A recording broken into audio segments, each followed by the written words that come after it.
live stream of Shadowverse. So today is Wednesday, the 28th of, I think, April? Yeah, fourth month, April. So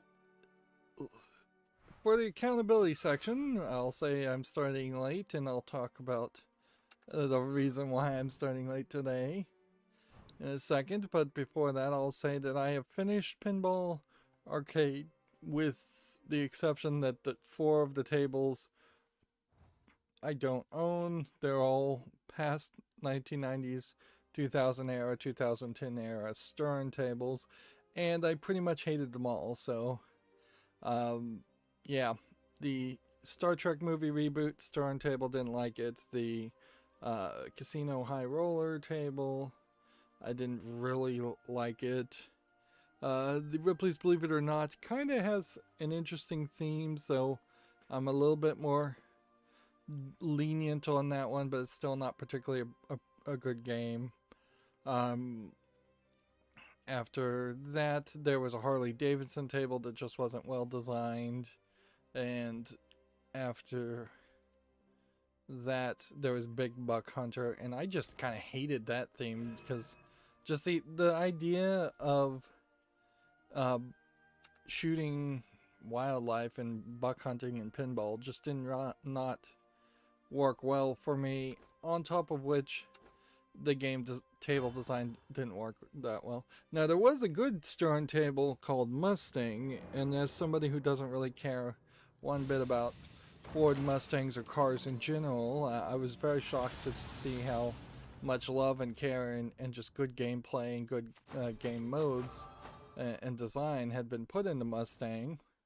But then I was, after that table, fairly disappointed with no, I was highly disappointed with Whoa Nelly, which is just like a table that feels like it's trying to be an electromechanical table from 2014 or so. I don't think 14 was the right year. But yeah, Whoa Nelly is just a terrible low effort table that has no game modes and nothing really to do. I'd rather play a real electromechanical table from the 60s than play one that has been made in the 2010s and is selling heavily on lewd images of the farmer girl next door and her sisters, and I think the actual name of the table is Whoa Nellie's Big Melons or something, and she's holding these giant melons in front of her breast. It's like, yeah, this table's trying to sell on sex more than any other pinball table I've seen, short of like the Playboy and the reskins that exist out there to add actual nudity or sell heavily on actual adult content. And it doesn't really make sense. Like, there are a few tables that maybe make some inappropriate sound effects. One of those would be another table I played, the Ghostbusters Premium table, because they have the "yes sir, he has no dick" line, and they beep it, I guess, in the family friendly mode, but it still doesn't really feel appropriate when the Ghostbusters Premium table looks very much like a table designed for little kids, and Ghostbusters in a lot of ways feels very much like a design for a like a cartoon now, much more than the first and second movie really were. Pretty much the idea that Ghostbusters would be anything other than kids' fare ever again was lost the second that cartoon was made and the toys sold so well. And they should have just doubled down on that and said, yeah, this is a kids franchise. We should have a new Ghostbusters movie every couple of years. I guess Bloodcraft and Portalcraft, and it kind of doesn't make a lot of sense to re-roll anything because there's as high of a chance to replace a 40 with a 10 or a 20 than there is to get a 50. Where in Hearthstone, replacing things actually made sense. Alright, so let's come over here. No, actually, that's the wrong place to go. After willy-nilly, there was the... I may be forgetting a table here, but whatever. There was the Farsight Studio Doctor Who Master of Time table, which is just an awful design. And it certainly highlights a fact that Farsight Studio should have not tried to make a... see, how many missing cards would be missing here? Quite a lot. Let's see, that's 3, 6, 7, 8, 9 cards are missing on this one. Versus 3, 6, 9, 10, 11, 12. Okay, well, then I guess we go over here. We copy the deck. And we'll try and look at the deck and see what we can improve upon. Yeah, this seems like this is a standard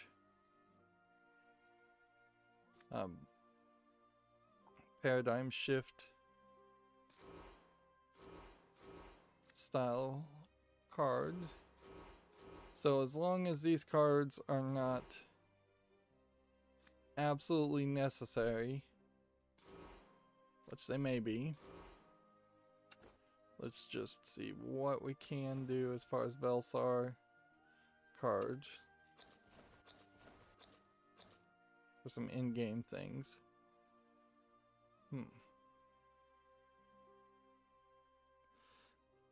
That's probably not terrible. I don't think we're doing crystallize. You know what?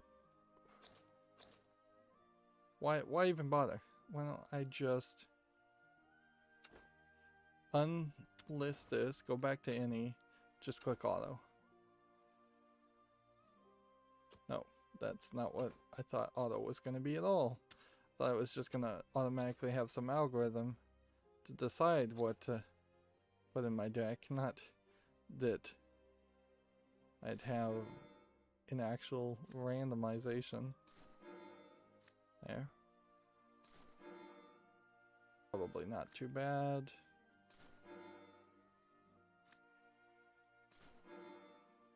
I guess I can replace things that I already have copies of in my deck too. That would make sense, wouldn't it?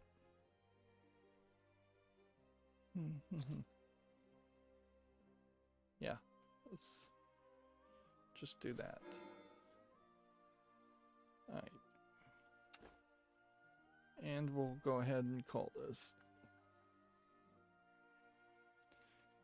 Tourney, and then 4/21. And we'll start putting a date there. So yeah, the Doctor Who Farsight Studio table takes some of the ideas, but not all the ideas of the real world Doctor Who table that came out probably 16 years earlier, and messes with it and makes it way worse, and is missing several features on the table. So if it was just going to be a reskin completely of the old table, that would have been fine. You could have added the new doctors, since the old table stops at the original 7 doctors and I think ignores the Western 8th Doctor, which is again fine by me. And you could have just brought it up to the 13 Doctor regenerations, incarnations that existed, and added some more modes, or just randomized some modes around, and you could have just kind of not changed anything. But instead, what they did is they took some of the shots and forgot some of the shots, and some of the shots that they took weren't that good in the first table, so it's kind of silly. They added nothing really at all. They just changed how some things worked, and then they seem to have been completely hamstrung. And I imagine this is true for anybody trying to make a Doctor Who game, and that's why all Doctor Who games I've seen have been pretty awful. Clearly this was after the War Doctor had been teased or announced, or was about to be teased or announced. So the War Doctor is there, but then you have this weird story that to my fuzzy memory of someone who doesn't watch Doctor Who anymore, just doesn't really make a lot of sense. That Missy is bringing together like the Vastra Narada, where Missy never even interacted with the Vastra Narada. They really only showed up in two lines of 2 episodes, and the Silence, which I'm not sure that the Missy ever dealt with the Silence either. And then the potato-headed aliens, I don't remember the names, and then the ones that look like tentacle octopus legs aliens, I don't remember the name. And then they kind of de-emphasize, but they have the Cybermen and the Daleks and the Weeping Angels as characters, and she brings them all together to defeat Doctor Who. Almost beat for beat copy of what happened in previous seasons with the Pandorica and the Silence, in a lot of ways too. So it's just trying to repeat beats without actually telling that same story. And it ignores all companions. It doesn't really do anything super interesting with the TARDIS. Spot isn't mentioned at all. There aren't really any lines from this show as far as dialogue that are really good. There aren't any good call-outs from any of the Doctors, and it is mostly centered around the old man Doctor that came out after the 3 more interesting Doctors, the David Tennant and the Doctor after that. And and yeah, the War Doctor's not that interesting as a character because he only really shows up in a movie, and they don't touch or do anything with the old Doctors at all.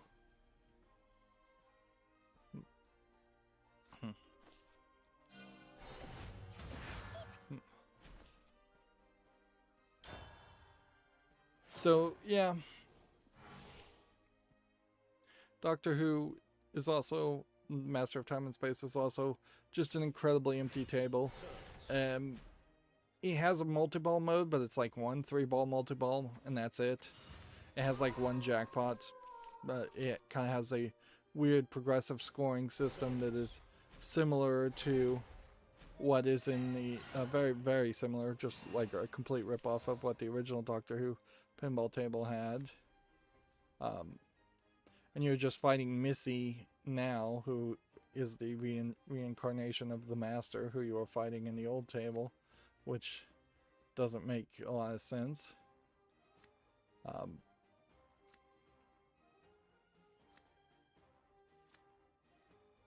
So if I liked Doctor Who, I wouldn't be happy. If I didn't like Doctor Who, I wouldn't be happy. There's like 3 sonic screwdriver toys on the table, but they don't really do anything. The table's incredibly dark. It doesn't really have... Yeah, it doesn't even have that video mode where you were being chased by a Dalek and you had to jump over things that was in the original table. It's just like lazily made for no reason. When and you almost certainly, if you were going to get Doctor Who Master of Time and Space, you would have paid $10 for a worse pinball table than what you could have gotten in a bundle for better pinball tables. I hope that they had made the Master in Time and Space before they got the license to the original Doctor Who table, and that it went that direction, and not that they got worse later.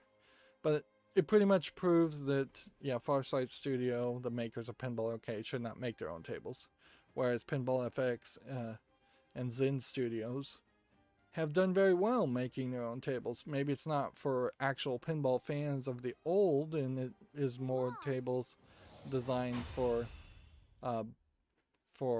fans of new, faster, more animated video games, little kids in general. But maybe that is the only way pinball in any sense is going to succeed, is that we're going to just have to give up the ghost of pinball being a real world mechanical object, and for 99.9% of all pinball players, it is all going to be done through emulation. And there's a lot of argument for that, honestly. I don't know if I really won there legitimately, or if that person just decided to concede. And then you have Ghostbusters Premium table, which is like the only Stern Premium emulated table, because it is a 2016 table.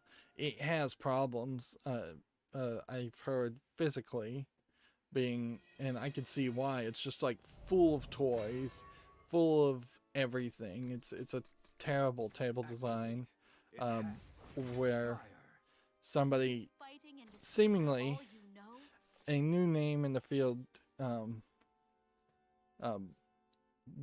figured they may never be able to build another table again, and that's probably a fair concern for any pinball table these days. And so they just threw everything in the kitchen sink and into the table, and it's just crazy. There's literally 5 captive balls in 2 separate containers on the table. There's a ramp that you almost never are going to be able to hit. There is a 3D model of the Stay Puft's Marshmallow Man that they don't seem to really even do much with. There is a 3D model of the Firehouse in Ghostbusters, which they don't seem to do much with. There is a 3D model, which oddly is better than the 3D model of the Firehouse of the public library, which they don't really do anything with. All the 3D modeling in pinball tables is really just set dressing, and sometimes it's alright, but most of the time it seems like they just wasted a lot of time making a model for no reason. There's a hologram lens where a screen at a 45-degree angle is projecting onto a lens, so you can see it. It's projecting downward towards the lens, so the image is reflected, so you see through the lens and you see the image of like a Slimer on one of the shots. There's a scoop. There's 2 scoops. There's pop-up bumpers that are completely hidden, and I personally just kind of have a pet peeve, I think, of seeing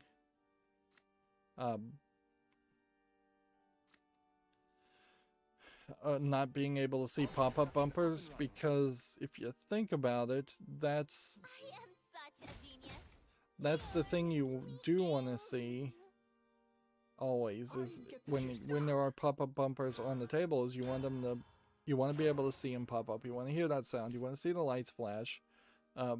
If all of that is hidden by a giant 3D model of like New York City buildings, which is what it is hidden, with a Slimer that's on this crane, and you're, I think, supposed to just ignore the fact that you can see the crane, which seems a little crazy.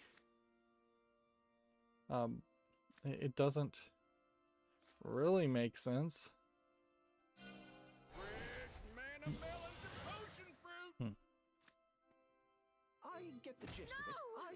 So, yeah. you you just don't have anything. There was an interesting event on the Mustang table in that they had a spinner holding, just like hovering in the air, so it was only attached by one side, which makes an interesting shot because that means the ball can kind of come from an angle and still hit the spinner, but it almost certainly means that if you hit that spinner, it's going to bend eventually. I've never seen any other table that didn't have a spinner screwed down tightly, both on the left and the right side. Right, well.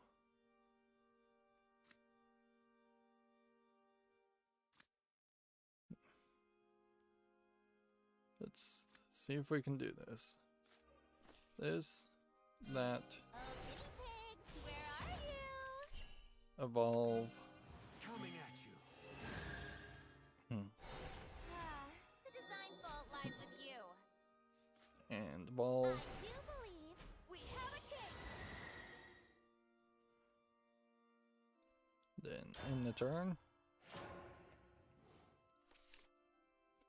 And yeah, that pretty much just ended my experience with Pinball Arcade, which is good because I have a whole bunch of uploading and scheduling that needs to happen. And I need to just really double down on all that garbage. Also, I'm probably just like 5 days away from missing a scheduled thing. Some of my content has started premiering. I'm not finding that premieres really work any better, but I'll give them a much longer test too.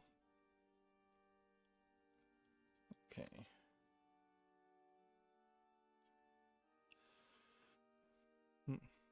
Do I want to crystallize this for 5?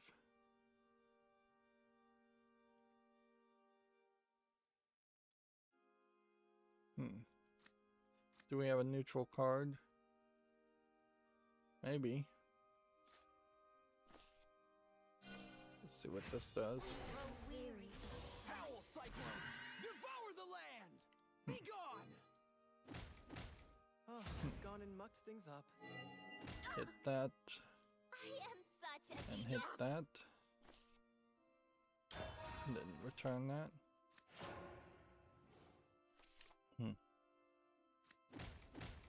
Such a good guinea pig.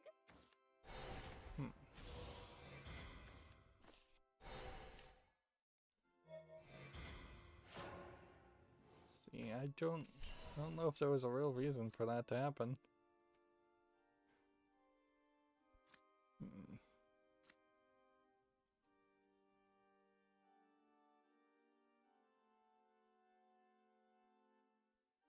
We did that. I think we should do this, really.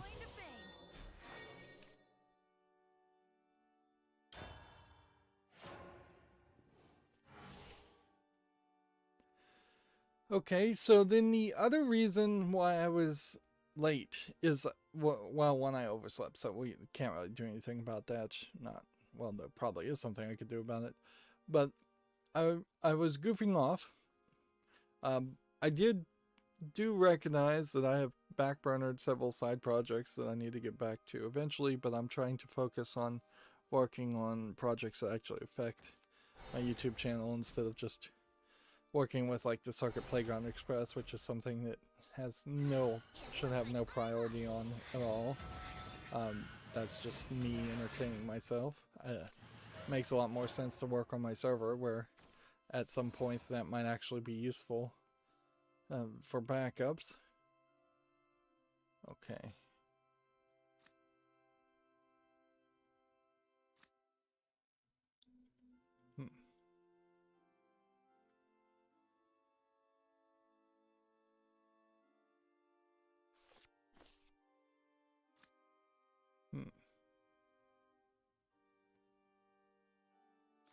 Do this. And then put this on the field. It smells like this every millennium.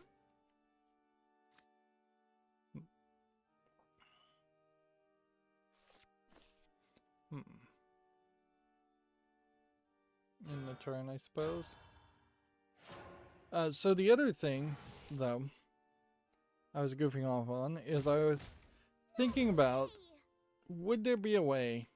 And the answer is probably no. Like, the answer is most definite, is more than likely no to this question from the beginning, but the desire is somewhat there to turn that no into a yes.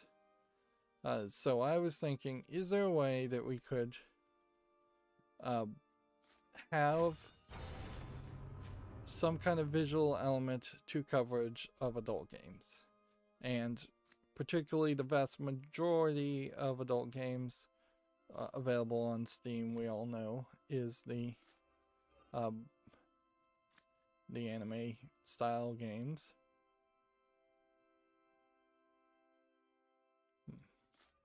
I'll get production up and running. Do this. And then the turn. Interesting. So here I have a game on Steam called Love Dating, and I was using this as an example. You can see it's tag nudity, mature content, sexual content. Although I can attest that none of the screenshots are really that bad. So what I was thinking is, what kind of visual effects does OBS allow for? And see, I didn't go as far as trying these stream FX visual effects, which probably could just put like blurred squares dancing around the entirety of the screen. And that's really what it comes down to, is if you have an image like this, there's contextual things like the butt here that you can't really filter out without deep AI, same as like the cleavage here. It would take a human to go, let's blur this because this is too much cleavage or this is too much butt. And since this is clothed, I wouldn't agree with that either way. But what you can do is you can target skin tones and that color. And so I was goofing off, just seeing at a basic level, can you color shift or chroma key or color key, it's chroma key that I eventually settled on, to change an image like this so that it would kind of blur it out. And see, right now I have it on skin tone, but arguably it might be just like pink is the better color to target nipples and maybe lower genitalia. I'm not sure how many games you even have to worry about lower genitalia being an issue.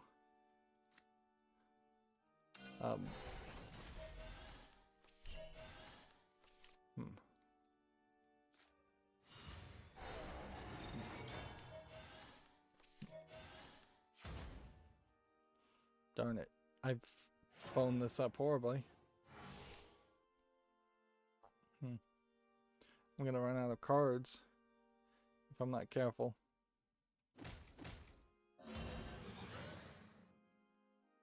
So I'll show you in about what I got done in 20 minutes. So here's the chroma key as it is. And so take note, what it does here is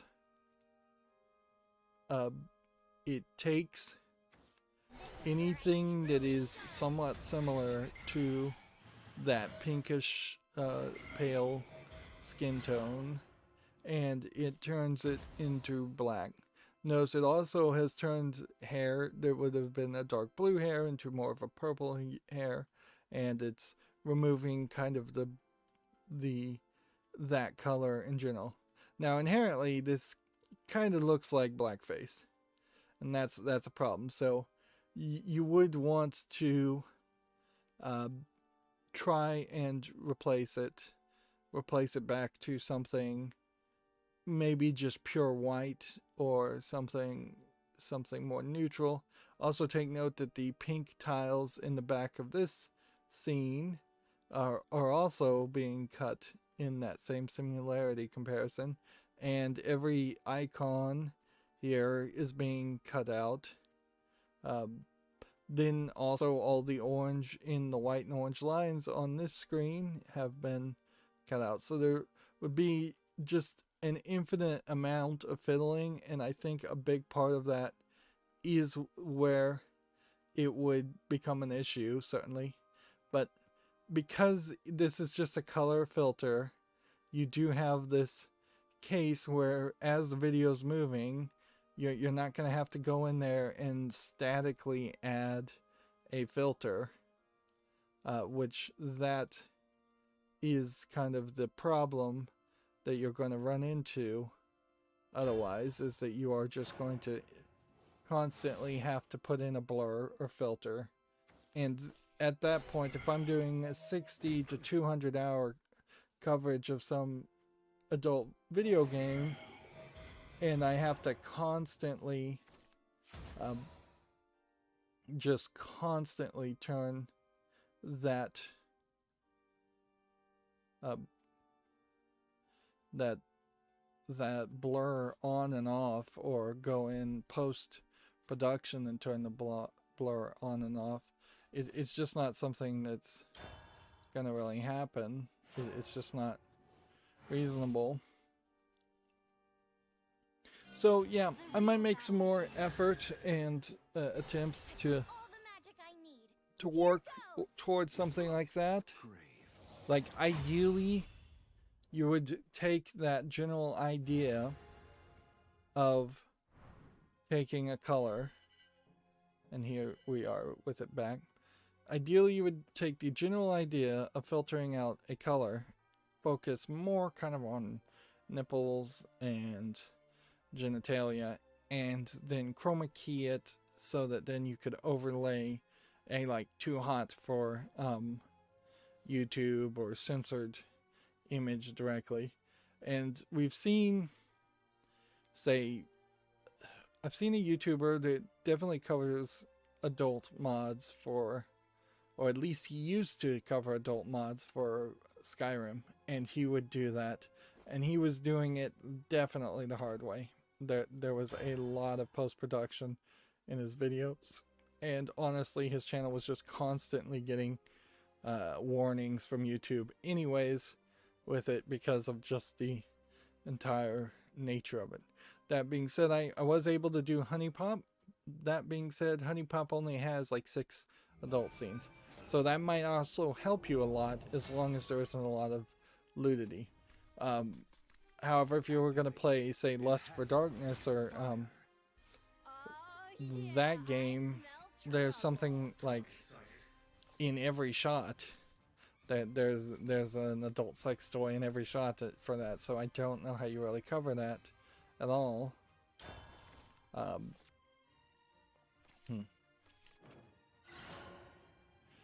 Even if you do age-gate it. And I definitely saw another YouTuber try to go that route, and it not really working, getting shot down. So, like, I think I'd have to be very, very creative to balance out the desire of an audience who may want to see that content, and the desire of a creator who wants to cover those types of games, and the desire of YouTube to just kind of utterly punish anybody that try to make any content like that. Inherently, I think what you probably would cross your fingers is just hope that at one point YouTube changes. YouTube either gets desperate and allows adult content, or YouTube realizes that they're leaving money on the table, and as such they decide to have a adult verified section on YouTube, particularly as YouTube is getting just more and more pressure and being forced more and more to actively have age verification and better, more accurate age verification elements to its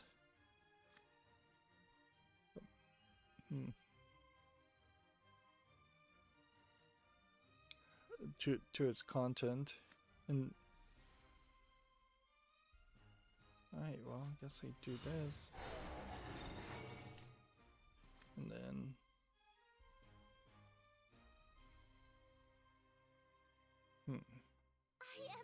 this and this and then that. That was an easy decision. I don't know why it took me that long. So yeah, that's something I'm thinking of. As for the actual game, Love Dating here, we know it's kind of nothing, even though it's very positive.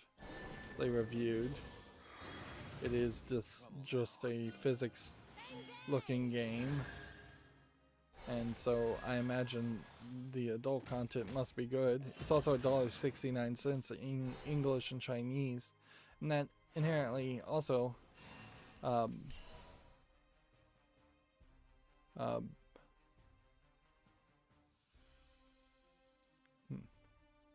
it probably doesn't even actually show much nudity, if at all.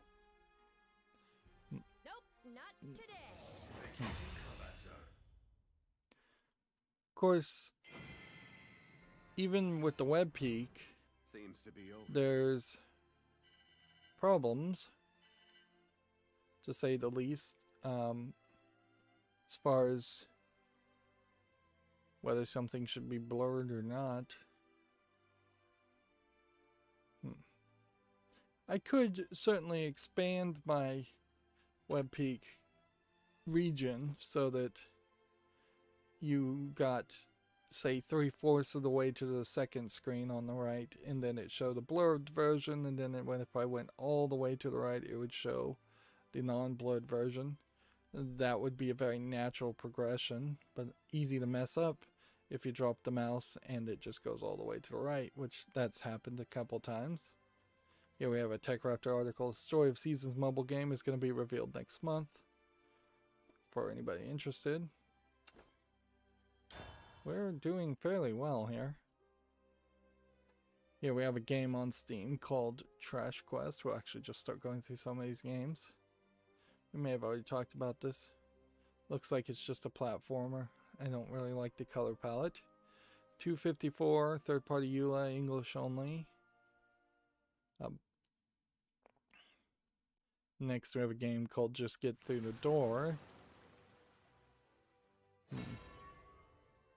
$9.99, English only. It seems to just be kind of an asset flip game. Maybe we're playing around with physics and crazy elements.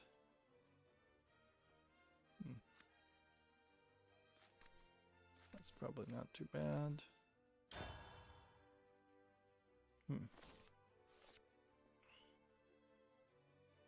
At a certain point, it really just beckons the question. See, I don't know why my internet is doing worse now. I upgraded my router software, which I know I normally shouldn't do, but in this case I think it's fairly justified because I've been having a lot of issues still. And I'm hoping it's just a driver issue, and installing new firmware will fix it. Maybe it has. I haven't seen any problems lately. Although I also changed the rekeying interval on the Wi-Fi, and that might have been the issue too. But yeah, the little tweaks I've made now makes it feel like I'm dropping a few frames. And the quality of service may be worse now, but I may have to just kind of live with that, and it may not really matter that much. Somebody could jump on the chat and tell me if it's really, really bad. I'll get production up and running. Let's see.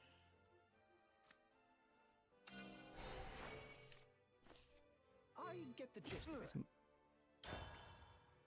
Yeah, I think theoretically, though, you would just want some kind of animation that could play over and over again on top of the footage. And instead, Tomorrow's water pressure. here we have a game called G Mode, which looks like a NES game or Game Boy game or cell phone game that's been converted. Looks Chinese. $4.49. Japanese. Oh, I was wrong. Looks like a cell phone RPG Maker game. Maybe that's what it was originally, was a cell phone game. Inherently, you would have thought there would have been more of those. That would have people would have loved and wanted to play more of. But I get the gist of it. I don't think actually most of the Get the gist of it. cell phone games were good enough for anybody to care about them.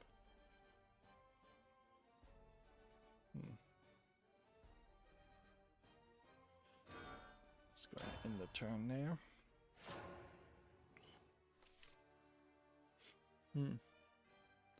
Next we have a game on Steam called Pog,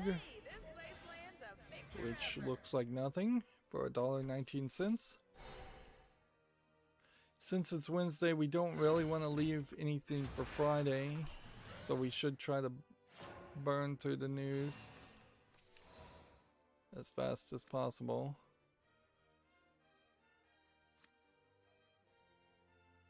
Do we want this? Or do we want to do this? I think we want to get rid of this. Pigs, where are you? And then evolve this. Coming at you. The design fault lies with you. And hit that. Well, on to the And next then end the project. turn. Next we have a game on Steam called Slow and Steady, which Designs are like unhatched looks like it's a tortoise versus the hare type race idea, but in all actuality it's just probably some really dumb joke game. It's free, English full audio, arguably not the slowest game in the world. I'm not sure if you compared it to like Desert Bus, if that isn't actually still the slowest game in the world. And inherently there must be something that's even slower. Let's see. Paradigm shifts. And paradigm shifts. Draw more cards.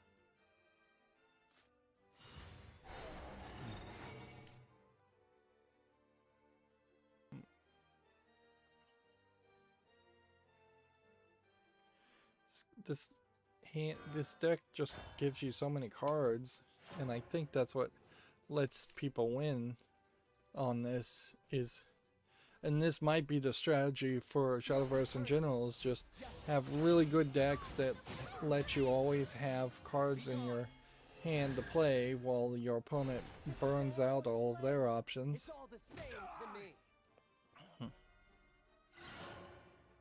Let's see.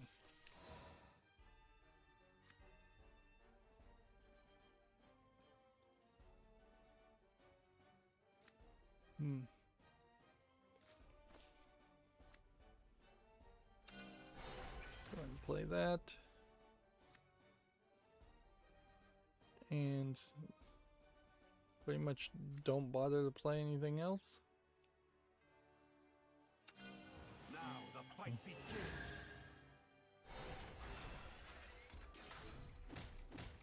Well, that's too bad. And in the turn. Next we have a game on Steam called Destroy the Dummies, which, yeah, it doesn't seem like anything. The other issue, it's $8.99 English full audio, third party EULA. The other issue certainly though is if I was to try and cover some of these adult games, the audio and the dialogue and the conversation and your criticism of the game itself, arguably, what you would have to argue with YouTube, frankly, as to whether that in itself is not family friendly enough for their content. Or I mean, I'm not even talking about actually trying to run ads on that footage, just allow it to exist. The little scrap of being allowed to exist as a piece of art.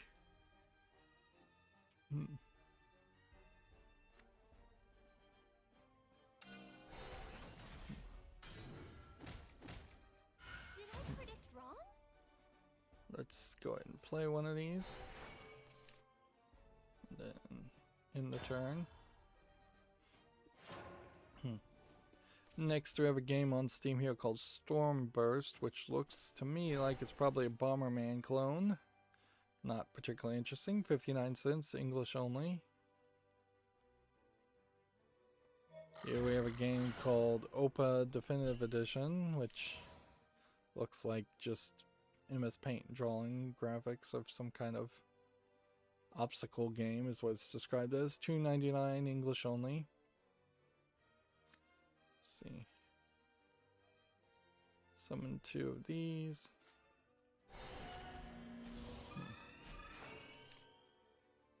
And smack, smack, smack, and smack.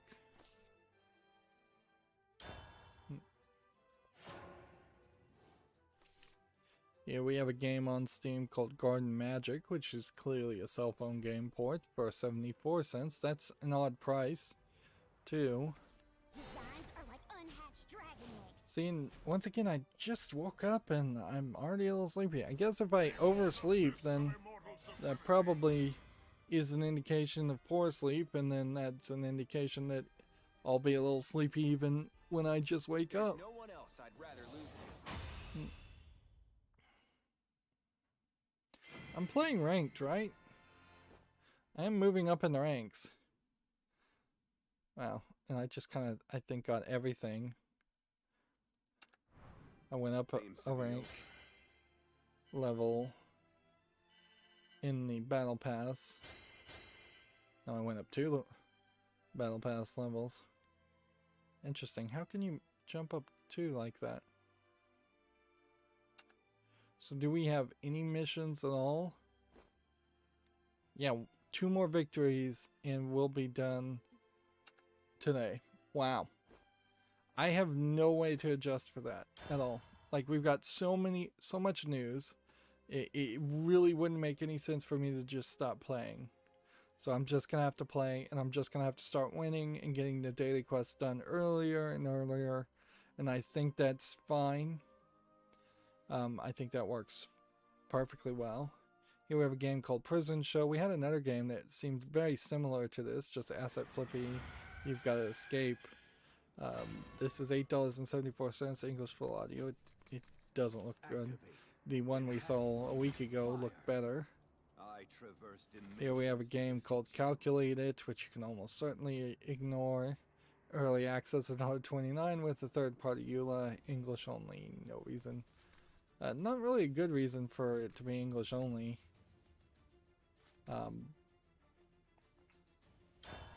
When it is a calculator type game.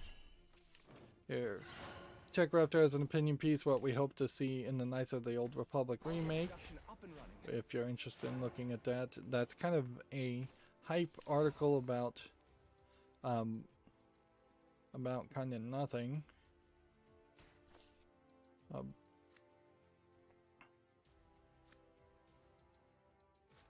see. Select that.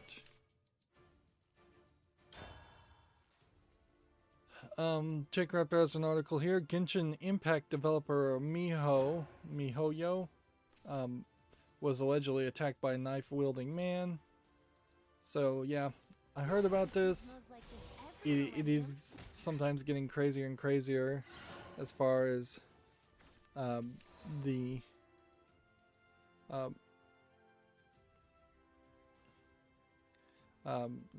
fandom and crazy people. I think there's a lot of crazy people all around the world, and it is very common for people in America to highlight and talk about the crazy people outside of America, and there's just kind of this xenophobia that exists amongst news reporters and who are the people deciding to report on certain news, because kind of in this about the same time frame in the past week, there's been 2 dementia rattled women who have been assaulted by police, and neither one of those stories really blew up and got talked about. And almost certainly on a daily basis in the United States, there's somebody that attacks somebody with a knife. There was a teenager slash young adult that was attacking someone with a knife in a fight, and the police showed up and immediately shot her, which that's brought about some controversy or differing opinions on that one, because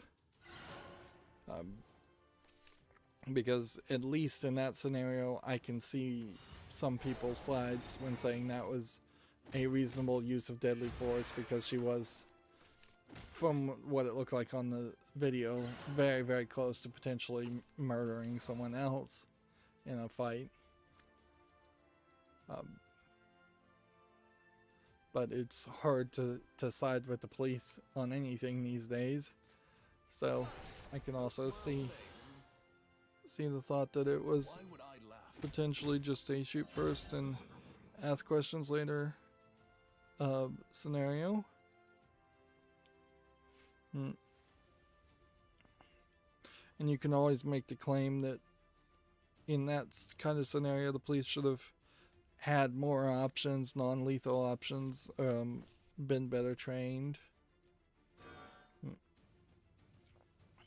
But anyways, to get back to video game news, apparently there was this like Bunny Girl event, and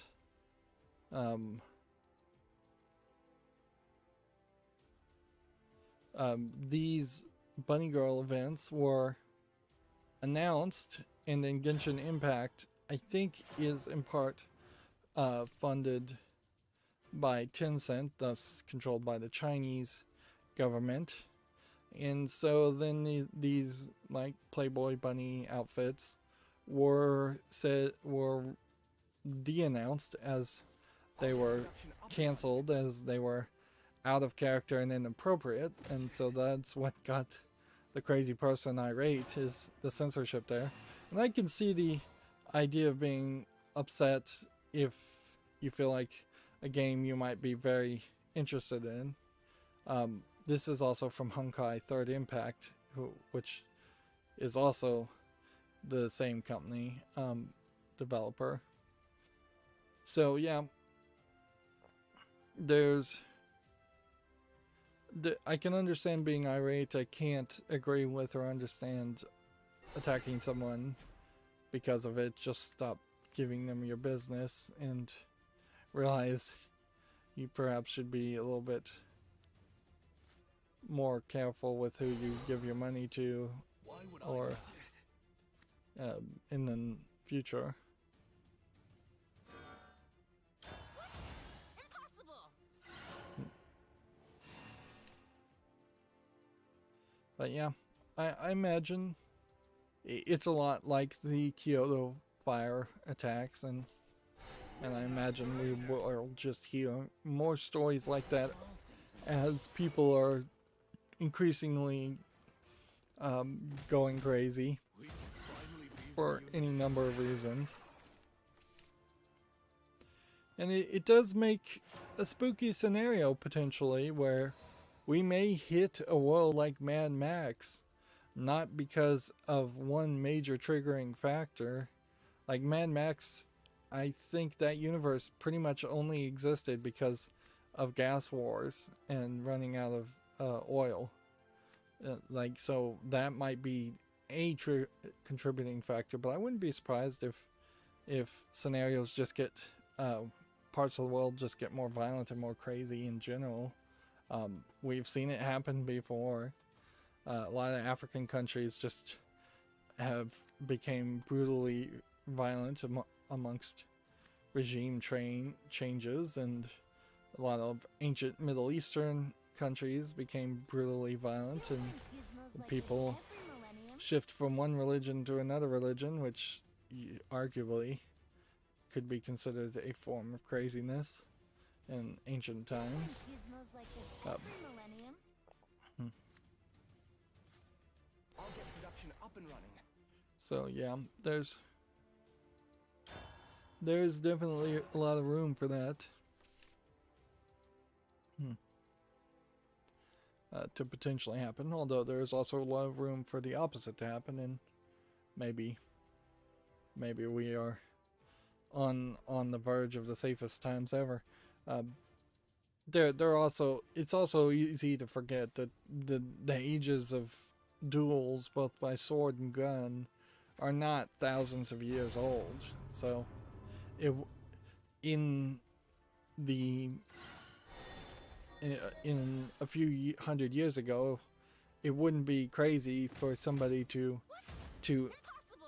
outwardly challenge somebody they were upset with to a duel. And I could see, even in Japan, the idea of several 100 years ago, somebody challenging the creator and artist to a duel because they didn't like it. Now there is a bigger argument certainly to make about how Japanese people have been sold this line of understanding that has left them to really believe what they've been sold, as far as they own the idol, they own the characters. It is not an artist's creations for them to do whatever they want to. It belongs to the fans. It belongs to the fanatics. And that's an interesting argument to make, but I don't know if most people would really be willing to agree to that idea, that all art belongs to the fandom and not the creator. At a certain point, it does go into like the public domain and ownership shifts over, so I kind of do agree with that idea, but I don't think that's an instant transference. As soon as you tell a story, it belongs to all of society.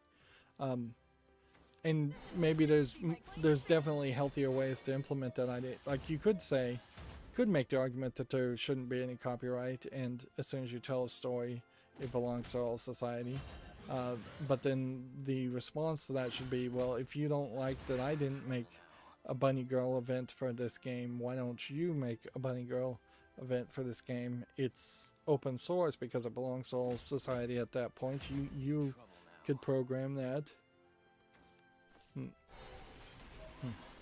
But it is also just a great example of don't make promises you can't keep ever, because people get upset with that. Usually they don't try and stab you.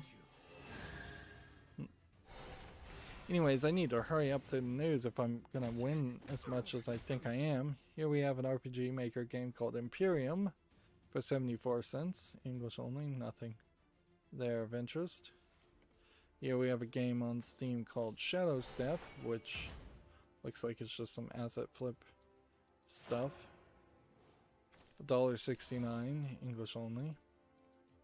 Yeah, I may seriously have to start considering curating content.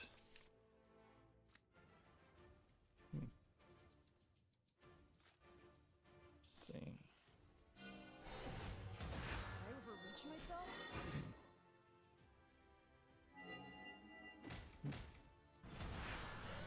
This is grave. Darn it, lost. But not terribly. Here we have a game called Super Huey 1-2 Airdrop. This feels like this was an old game being resold, but also looks like garbage, so whatever. $6.69, English only. I don't recognize Big Boat Interactive. Maybe I recognize them, but I do think I recognize Ziggurat as a publisher. So let's see, Ziggurat is a big publisher, mostly of older games, most of which not so interesting. Although I could see like maybe like Bad Dudes. Is that on the fall list? Yes, it is. Some of these old Data East games.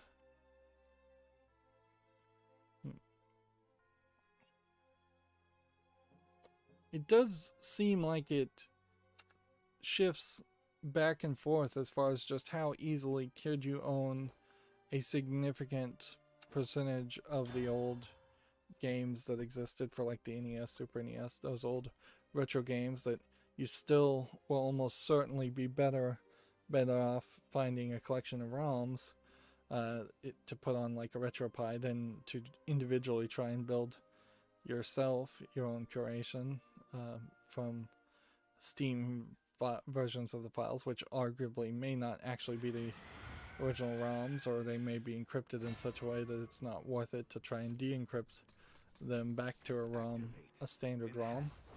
Fire.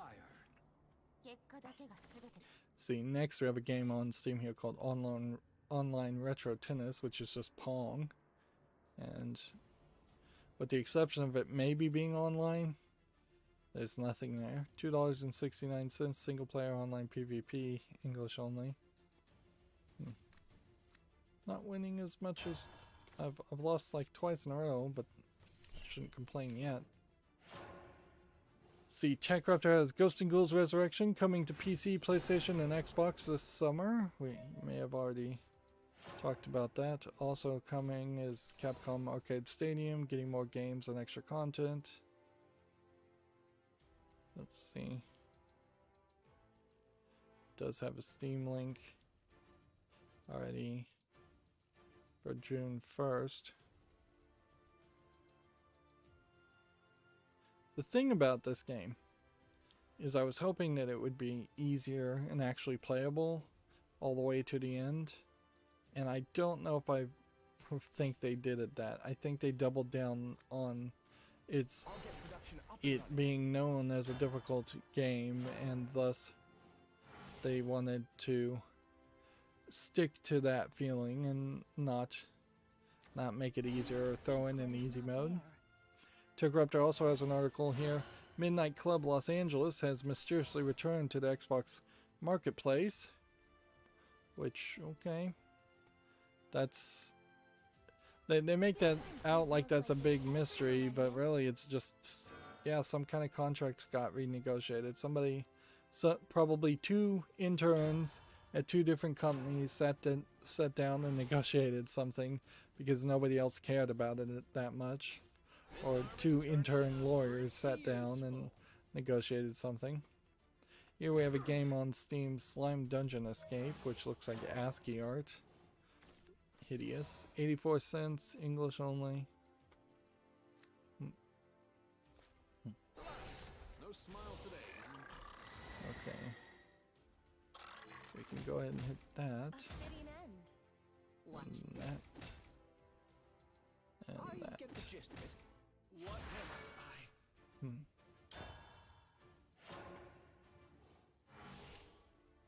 Huh? I thought this guy... Why did this guy not disappear? Oh, it ends at the end of your opponent's turn. Here we have a game called Cyberpunk 2090, which looks like an asset flip joke game. A clone game of Cyberpunk 2077. $3.99 English and Russian. Yep, nothing there. Do that, and then... You'll find gizmos like this every millennium. And then do that, I'll get production up and running. and then...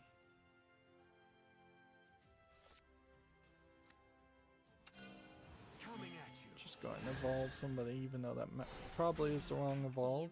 Watch this. Watch this. Why would I laugh? So, you refuse to listen. Here we have a game on Steam called Simona's Requiem, which actually looks like it might be something.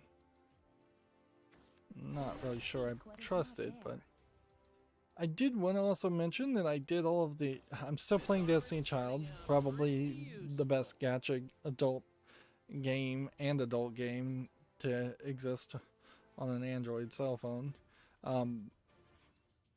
And with every new expansion, there's bits of story moving forward, and for this Season 3 single-player story, they seem to be shifting into a very wild direction in which the main character you're playing as is going to be revealed as the true Destiny Child, as one would assume he always was, but we didn't know what that meant, and we still don't really know what that means, and that inherently is going to mean that he's going to actually start being serious and taking the tournament fight seriously and actually trying to beat the main bad guy characters who are kind of just now, several years into the game, into the global version of the game. They're just kind of now getting revealed.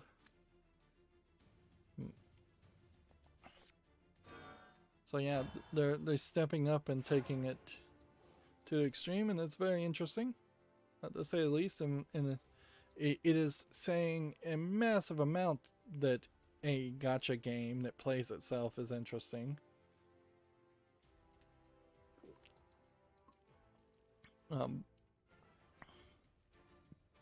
But there is potentially an implication, since the main character you're playing as is getting serious.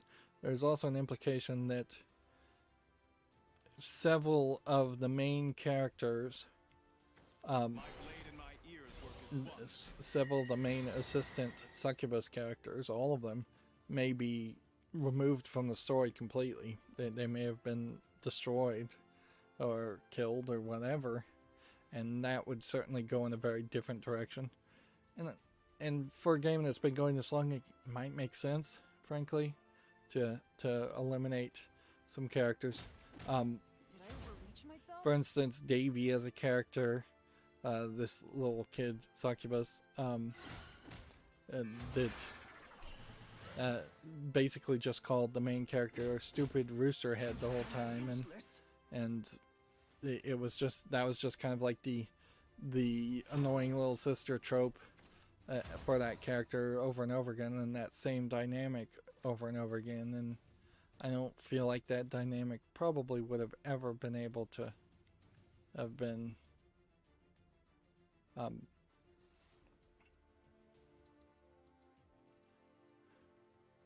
don't know if that ever would have been able to change that dynamic.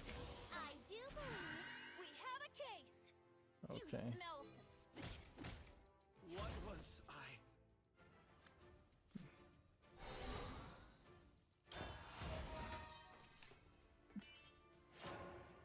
And then, like, the other two characters really weren't doing anything other than helping the main character be lazy and not really work towards a final goal. So eliminating them might have moved the story around quite a bit. And what was kind of shocking, not shocking, is that up until this point, the main character you play as has only been referred to as Master, because he's like the master of these fictional characters that he's creating magically, and he's a demon too, so using master/slave type terminology would be in line with demons, although they never say slave, and none of the characters are really treated like slaves per se. Some of the other childs, is what they're called, are treated like assistants, sometimes badly by bad guys.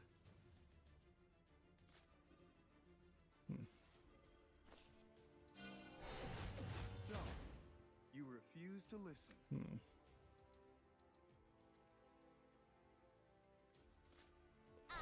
And at the end of the story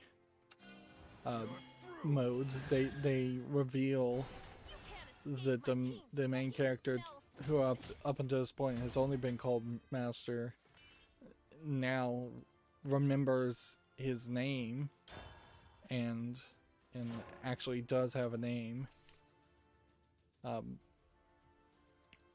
and potentially, depending how you interpret it, it might be a case that the events of the first 2 seasons were nothing but a coma dream in totality. This is grave. So there's a lot of different ways that Destiny Child could go, and that's fairly exciting. Very exciting to be able to make what is just a general update to a story interesting. Whereas if we're gonna just compare it to Shadowverse here, like Shadowverse tries to do that exact same thing with its single player storyline, and it totally does not work. Shadowverse kind of drops the idea of having its own storyline characters, though, by instead being greedy and doing crossover events. And we see that in a lot of games, whereas Destiny Child has had 3 crossover events. Nobody liked them, and I don't think they would ever do another crossover event.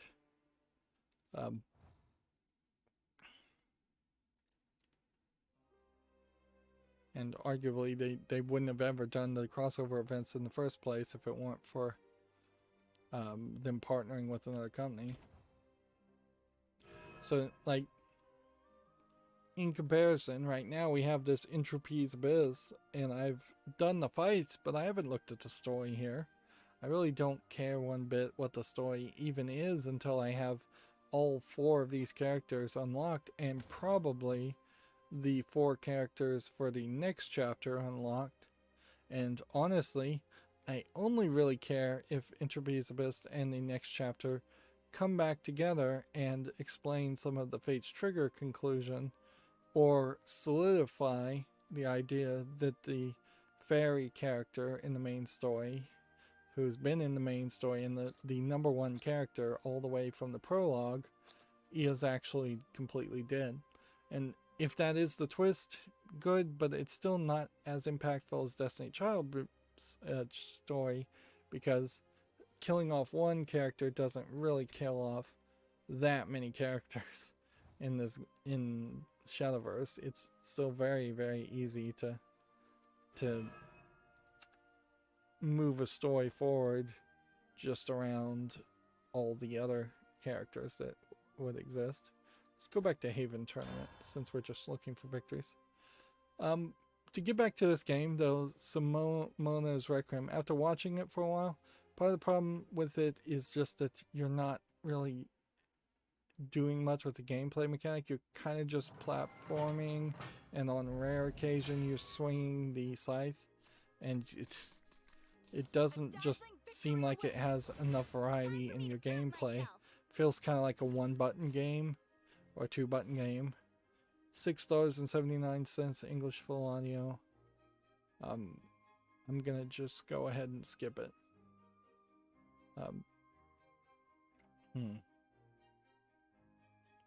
Or put it on the fall list. You know what? Put it on the fall list. And I'm too generous, but yeah, put it on the fall list. Let other people review it badly first, then skip it. This isn't video game related, but apparently a Warhammer Fest 2021 online has been announced, according to TechRaptor. TechRaptor also has a review for Insurmountable, which looks like a climbing game. Is this actually on Steam? Yeah, I feel like we had seen this. Hidden gem of a game, one that provides the right mix of challenge for the player's delight. Solid challenges based on its premise, awkward visual aesthetics and minimalistic music, great use of risk-reward system, maybe too random at times, decent replay value, more tactical than it looks. One of the things, there's no link to Steam here for this game, unfortunately.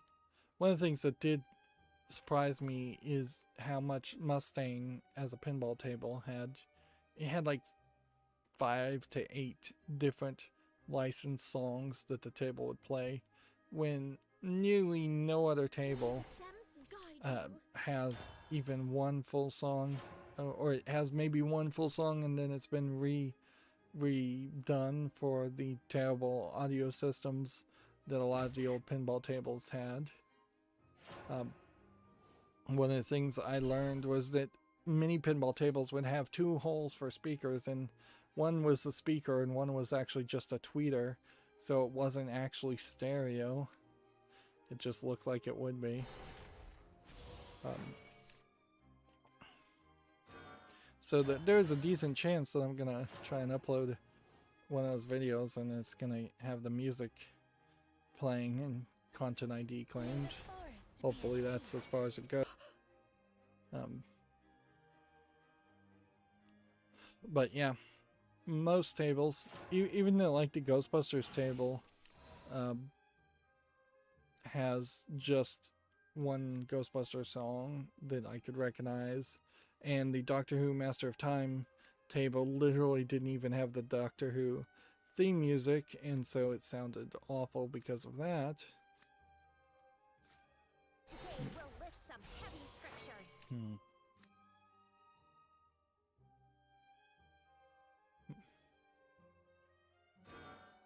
So yeah, pinball music is a little bit hard to work with because you have to be able to get the music to fade in and fade out and be ready to jump to a different sound effect if something like a multi-ball mode or a different game mode starts.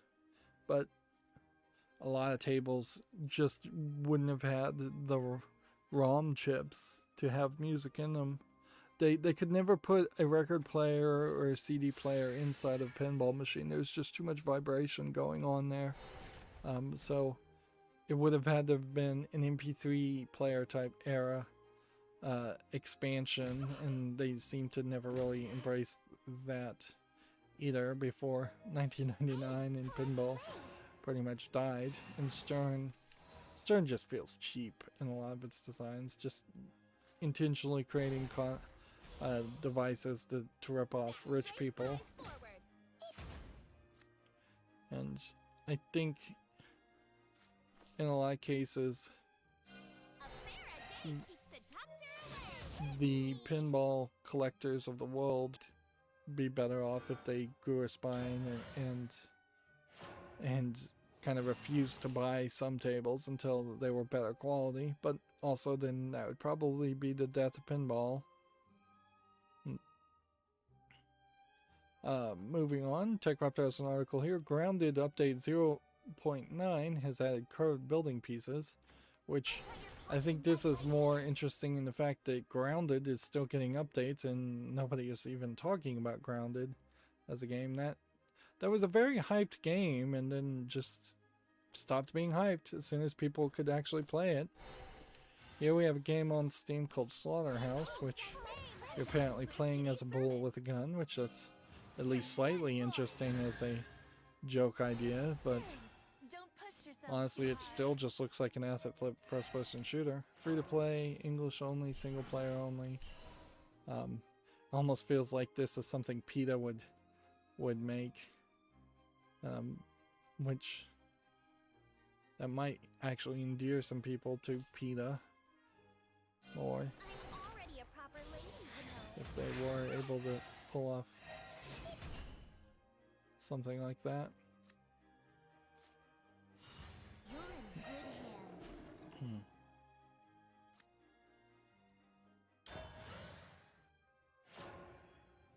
hands. Yeah.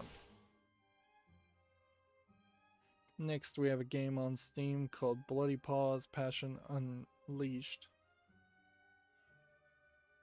I'm not sure I talked about the pinball table called Golden Champion, I believe is the name of the table, where it has like a punching bag in the center of the table, and the punching bag then spins around, and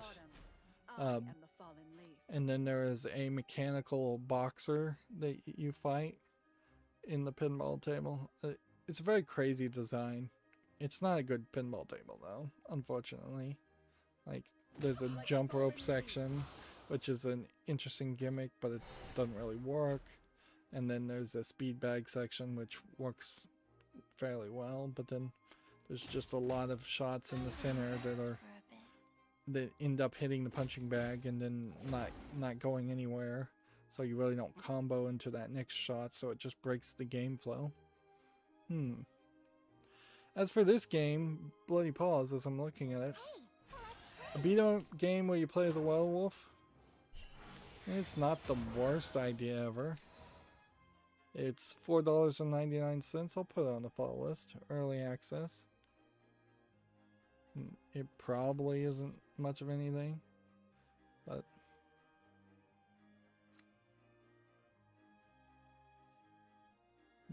if we did this, could we do something twice?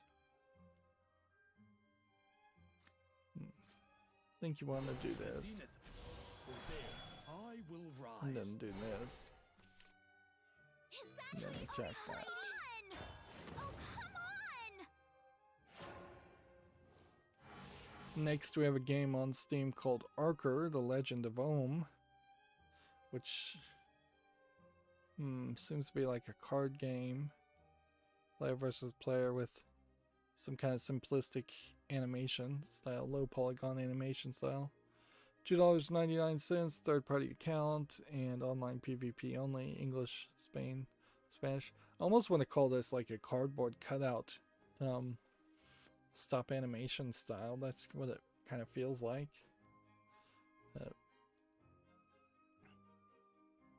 Next, we have a visual novel called Pandemic Love, which is pencil sketch, black and white. I'm not sure I can really call this an art style and wouldn't just describe this as just bad drawing. Mankind's hatred is a curse. But yeah, I don't think there's anything interesting there. It's free, which is far too cheap for a visual novel. English only. And usually if it's free, then it comes with something else that's annoying in the story, I'm sure. Hasbro has reported positive growth for Q1 of 2021, which that may have more to do with board games than video games, so that probably wasn't video game news worth mentioning. A game called Dark Envoy delivers a RPG with a deadly duo in 2022, which, okay, this might be the next big Diablo-like game, which I do kind of feel like I am gonna fairly quickly get pushed into the idea of playing some Diablo-esque game.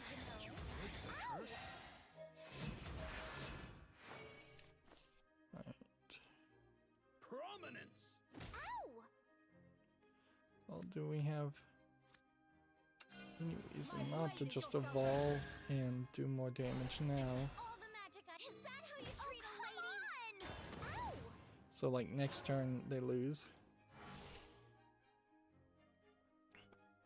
Gamasutra Multiverse has raised $17.5 million for a video game inspired digital tabletop play platform. I think we saw this game and I wasn't particularly that impressed.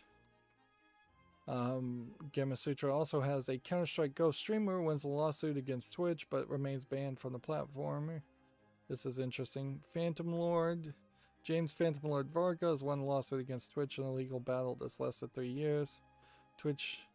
However, Twitch claims the victory was the result of a procedural error on its part and that Varga will be prevented from returning on to the platform. Yeah, well, we'll see how the judge reacts to maybe Twitch not following the law. But also that feels like exactly what Twitch would do. It's just like, nah, we're not going to follow a judgment. He claims Twitch broke his contract with him by never issuing an explanation as to why the channel was removed, breaching an agreement the pair signed in 2015. So he had a very specific legal contract, probably different than just a terms of service. Varga was banned and his channel was removed after he allegedly failed to disclose business ties to a Counter-Strike Go gambling site. Ah, that's why I recognize his name, which he promoted during his streams on Twitch. He also received warnings from Twitch for violating his policy against sexually suggestive content involving self-harm, and content involving racist symbols. So Phantom Lord doesn't seem like he is much of a good guy as far as streamers, but yeah, there's a lot of edgy streamers out there that Twitch does not want on their platform. The company has since, quote, established clearer and more consistent processes for suspensions and account terminations. In all fairness to Twitch, as much as they are a mess and a kind of garbage run company, at the very least, I will say there aren't too many instances that we've heard of random bannings on Twitch. Like, Twitch has gone the complete opposite direction and allowed a lot of characters, a lot of Twitch thoughts in particular, to stay on their platform and not ban them. But there have been some pretty public breakups / bannings of big streamers too on Twitch. A dazzling victory awaits. Here we have a game on Steam called Dirty Blood, which looks like a dark first-person shooter, but it might be just slightly polished enough to give it a follow. Might be a VR game too.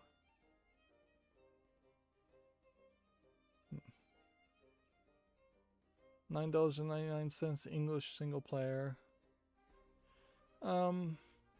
No, there's like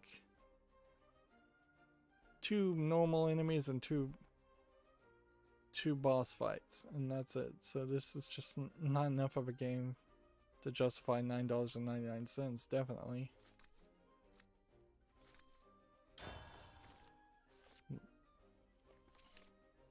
Next we have Alchemist Adventures Prologue, which looks like a JRPG, which would be kind of hard to decide to play this game compared to like the Atelier games. So, Alchemist Adventure. Why it's putting out a demo so late, I don't know. I guess it's because the main game is still in early access. That is an interesting thought, certainly, as to... yeah, this game doesn't look terrible, by any means. I guess the question would be... when, if your game is in early access, is the appropriate time to release a demo? Do you release it right at the beginning of an early access period, or do you release it somewhere in the middle of an early access period, or do you release it right as you're about to release the full game, or right before you release the full game? I would think you'd do it right before you release the full game. Otherwise, whatever demo you're putting out is not really accurate to what the final product is going to be. Yeah. So, unless Alchemist Adventure came out fairly soon, I assume the prologue demo would be pretty bad. And it also kind of highlights the idea that it's not really in early access mode as a game. It's actually just in a bug fixing. We don't want to be criticized as if we were a finished product mode. Next we have a game on Steam called Heaven vs. Hell, which looks like it's just an RPG game with a limited number of angels and demons fighting each other, which seems like that would be really boring. $4.49 English and Russian. We might be on the verge of seeing religious pandering happening around Russian low effort games. That would be something different. Is that how you treat a lady? Let's go ahead and hit that.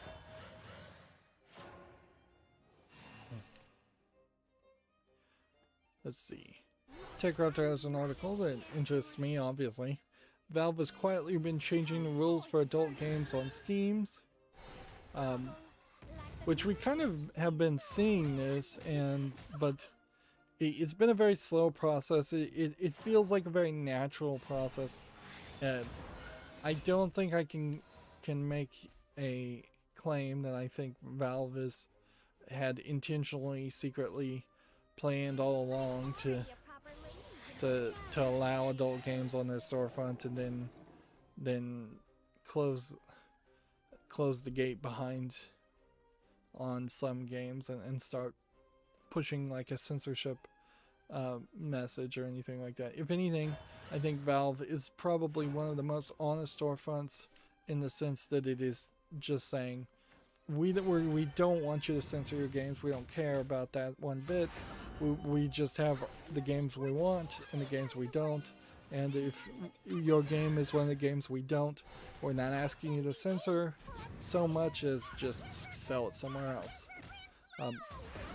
Now, inherently, how much does that really change the censorship argument? Probably not much at all, because still, if you want to be on this giant playfield of Valve storefront, you are going to have to censor and accommodate their requirements. And so they're de facto pushing for censorship, even if they're trying not to push for censorship, which is an kind of unfair catch-22, but also exactly the scenario. Go and heal. And do we want to evolve anything? I don't think so. So here the article goes, it's always been a tricky proposition publishing an adult game on Steam, and they're focusing on Super Seducer 3, which, in all fairness, I just think Super Seducer 3, the person in charge of making the Super Seducers series is just not good, or a good businessman, or good at telling the truth a lot of times. So yeah, it may very well have been a years long, decades long stance that Steam does not publish explicit images of real people. We would have to think, is there actually a game on Steam that would violate that claim? And I don't think there is a game that would violate that claim. The number of games that would even potentially be able to violate that game would be like BMX XXX, the guy game, which is illegal to sell, I think. Maybe there's some kind of old poker game that has some live action full motion video in it, but the numbers are less than a dozen in total as far as adult games. Even when you look at Nutaku and adult games in general on porn sites, that they are almost always animated and not real people. And maybe at some point we'll have VR pointed, like first-person perspective porn exist, and that's not so much an interactive game, but that too, even in Valve's push for VR, has not been allowed on the Valve storefront. So I think Valve has been fairly consistent there to cut them some slack.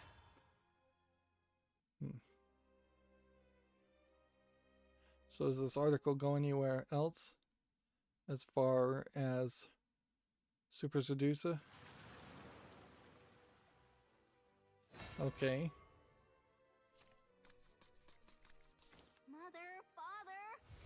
There are two sets of published rules and guidelines for things that shouldn't be published on Steam. Here are the two versions that are live.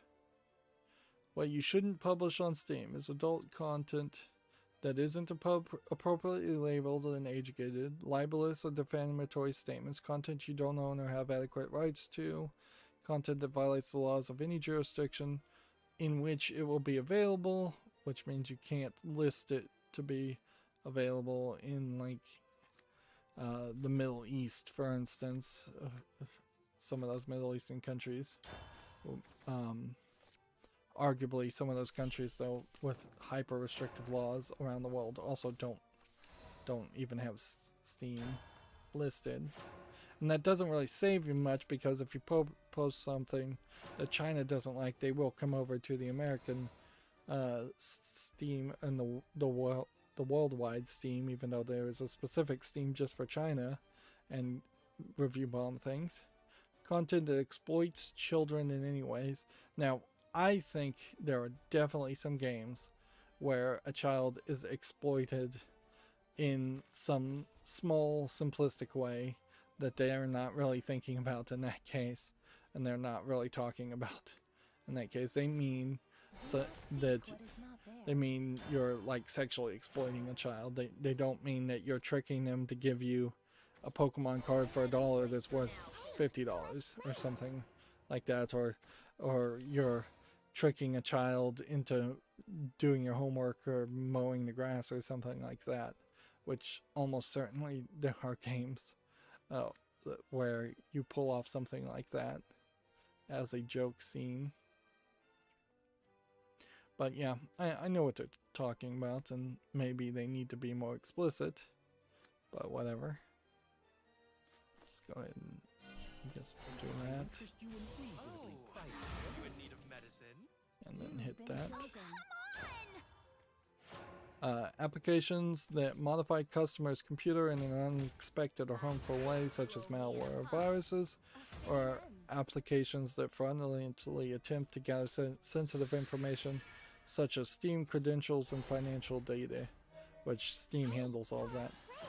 And then you have the second list that somebody is clearly they could just merge these two lists, which this immediately, there's no hate speech claim on this list, so I feel like this list was made by more of an SJW person, and inherently this highlights a problem with Steam, in which there's just nobody really in charge of anything until secretly somebody turns out to be in charge of something, or decides that they're in charge of something, and that's why Steam can't make Half-Life 3 in a nutshell.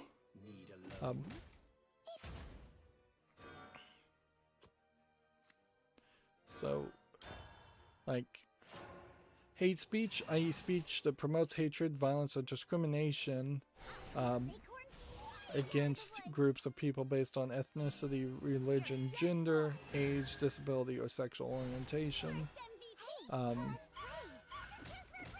Which, yeah, generally that sounds alright, but then this is already covered with libelous and defamatory statements, and when you give this special label and this special punishment attached to hate speech, it then becomes very easy for an overzealous prosecutor, whether in the actual legal sense or in just the sense of the people who may be in charge of determining whether a game gets on Steam.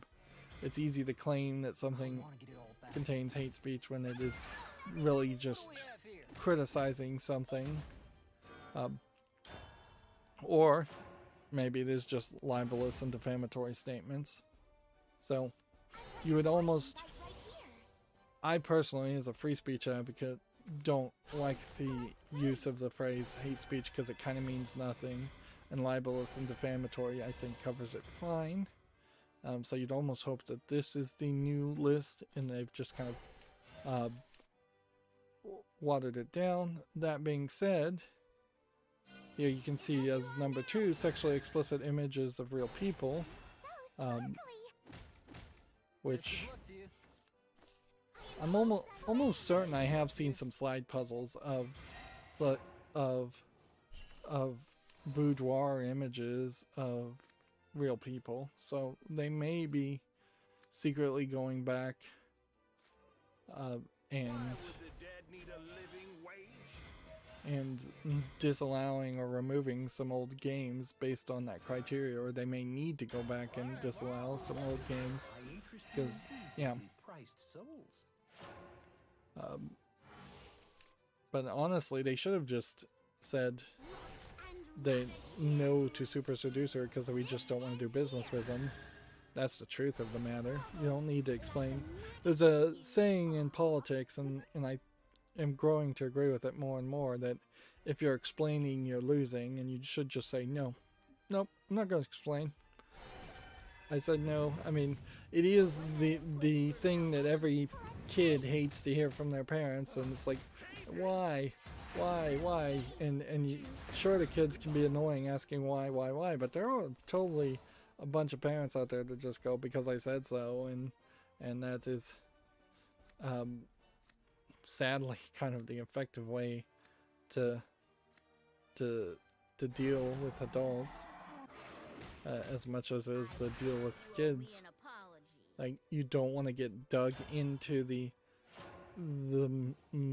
mud arguing something. And it is fair to just say, hey, this is my business and I've made a decision and it's final.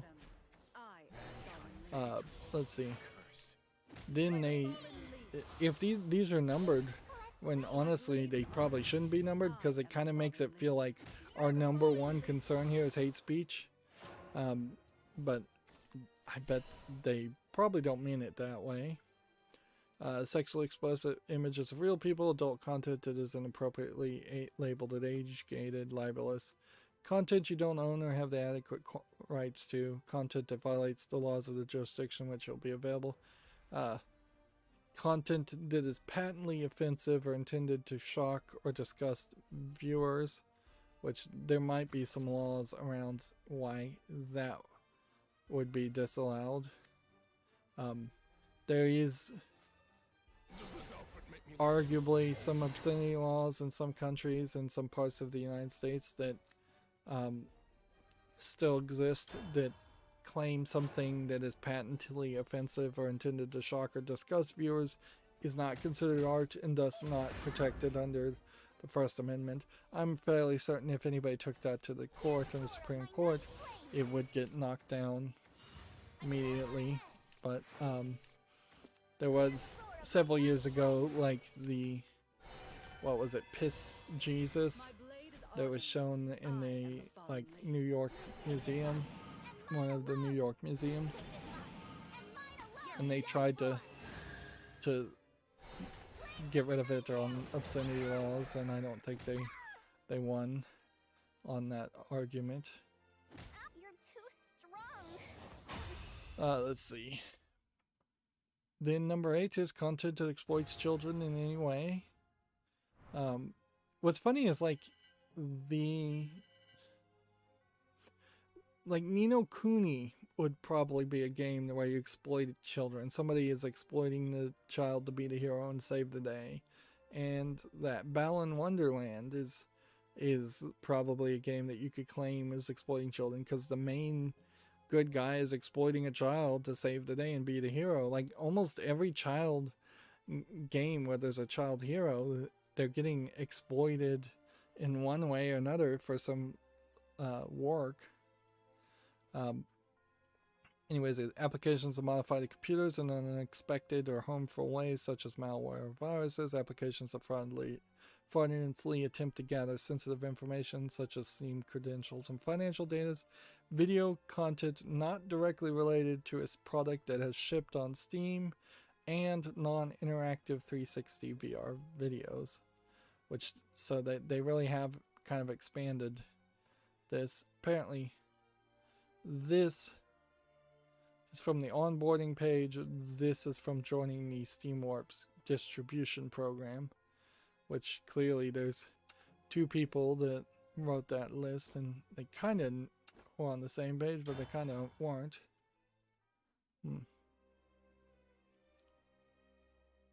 And see, even here, TechRaptor goes, inconsistent documentation isn't exactly new in the corporate world. Let's see. Activate. Enhance. Fire. This one's for my family.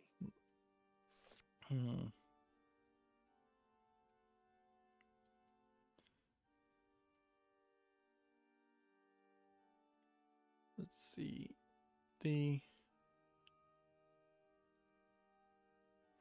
What's interesting here is it looks like they're banning pornography in general, which is interesting, but at a certain point you might argue pornography as defined by the law is not actually pornography as defined. Porn technically legally be considered pornography because they're interactive and thus take on a more creative artistic nature. But you can see here that in 2020 pornography in general was banned, and then in 2021 it was adult content following US Code 2257, and then they've just now changed that down to sexually explicit images of real images. And see, the problem here, you can see where their problem came from, is that you have one line of thinking where they just want to ban pornography. You have one line of thinking where they want to ban real world pornography, and then the middle ground you have kind of, let's open the gates a little bit, but we don't want to have to actually require age verification of the actual human being, which I assume means the person in the video, not so much the person buying the content. But they really don't want to do either. Unfortunately, they're almost certainly going to be required to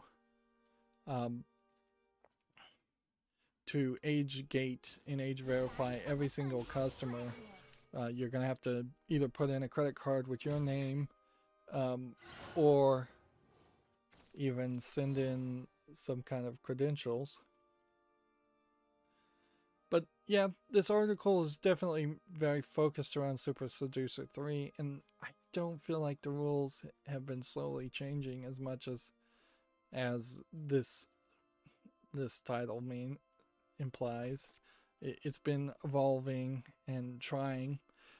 It was much more of an inconsistent mess before, where some anime games were being allowed and some weren't, and why one anime game was being allowed versus another was not being explained well, or you were just not getting any explanation, and there was a lot of pushback.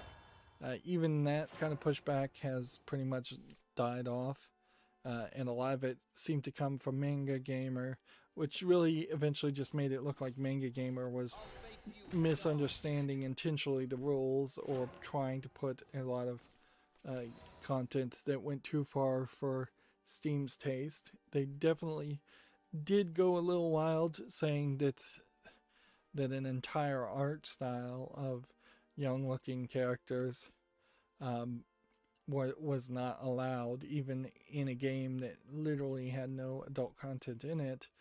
No smile today.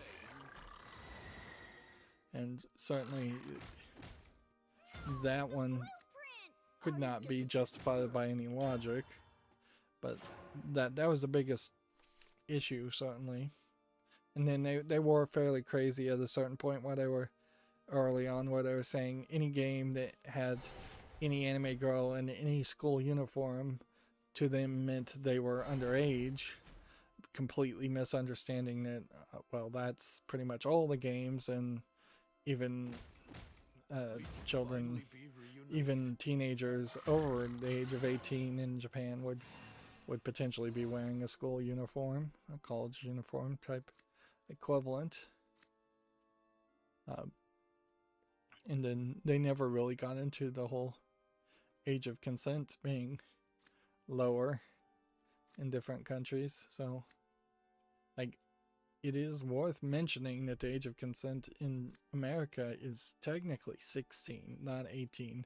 It's just that most state age of consent laws raise that number up to 18.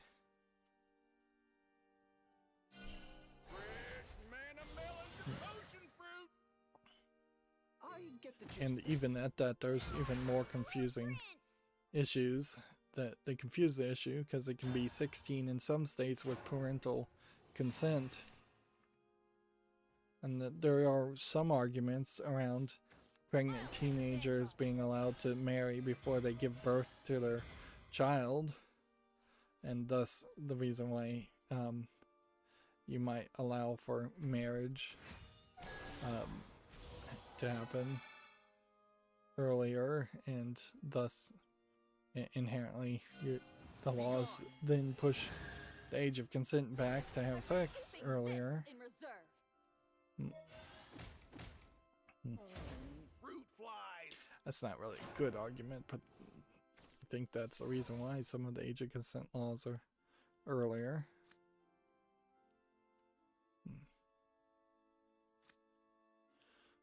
Can we... Finish the job.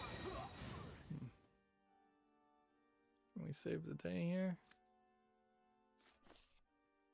It's the small things in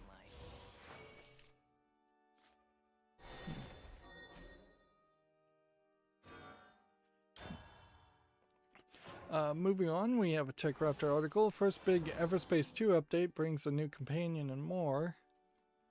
Which, okay, if you're interested in Everspace 2, check that out. Hood Outlaws and Legends roadmap for Year 1 has been revealed. Which, that game actually needs to come out and be good before I think anybody should care about its roadmap. See, Gamma Sutra has the latest iPhone update, brings tighter privacy rules for iOS as far as in-app advertising, keeping it all in-house, I'm sure, for Apple, and probably trying to cut out Google.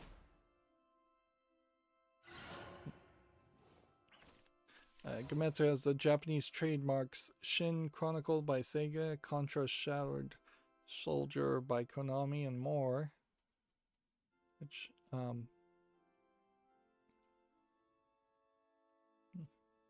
Shin, I think in Japanese, is the word for God, like Shin Godzilla.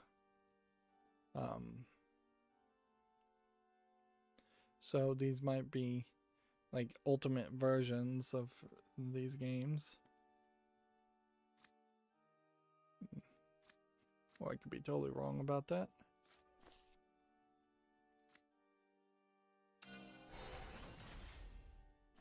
Alright.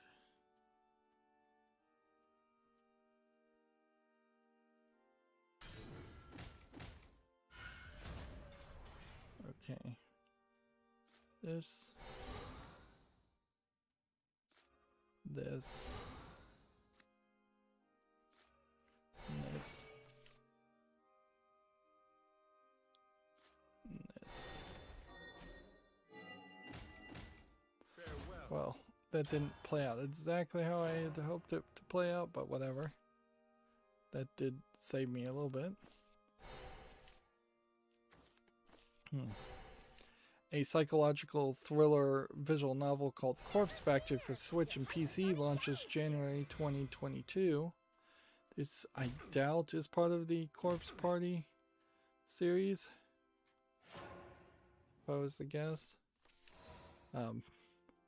Almost would be interesting if it was part of the Corpse Party series, because then it would allow for kind of a reboot of that series, which is what it really needs to do.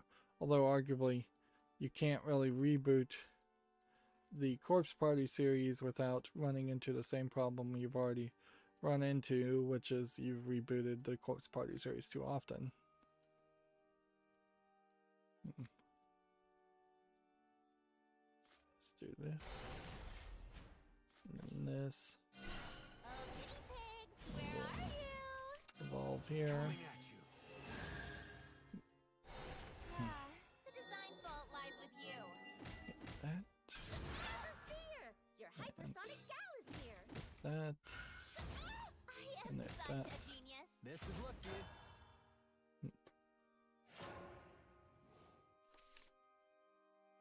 Here we have a game on Steam called Retrograde, which looks like a first-person shooter. You follow behind. Early access $29.99, single player, Uncharted desert awaits. English online PvP also. I'll put it on the fall list just in case, but it looks polished to a small amount, but I don't suspect that this is going to be a game people really get into. It's not from a main developer or publisher or anything. Let's see, and then here we have a game called Railway to Dream, which apparently is a word game, text-based game.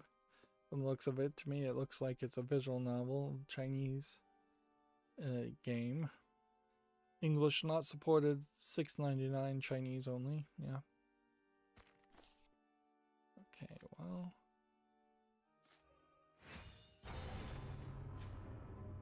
Let's see.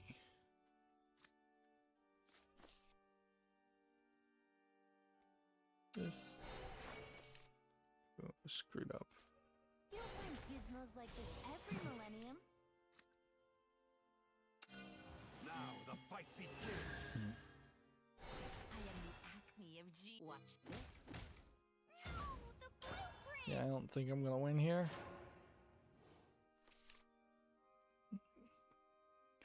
Let's see. A golden Wii that was created for the Queen is up for sale, which I'm not sure what happens to gifts given to the Queen, but apparently they eventually get sold.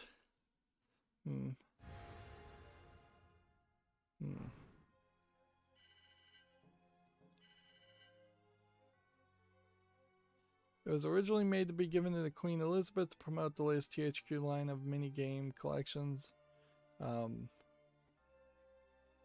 Unfortunately, it never made its way to the Queen due to strict policies on what can be sent to her, so the stayed at THQ's office until the company went bankrupt in December of 2012. So now somebody is asking $300,000. I'm not sure if this really is gold. If it is, it would be incredibly heavy. You wouldn't really be able to hold up the controller. Probably wouldn't be able to even play the Wii. Just from the heat issues. Although maybe gold would actually make a pretty decent heat sink.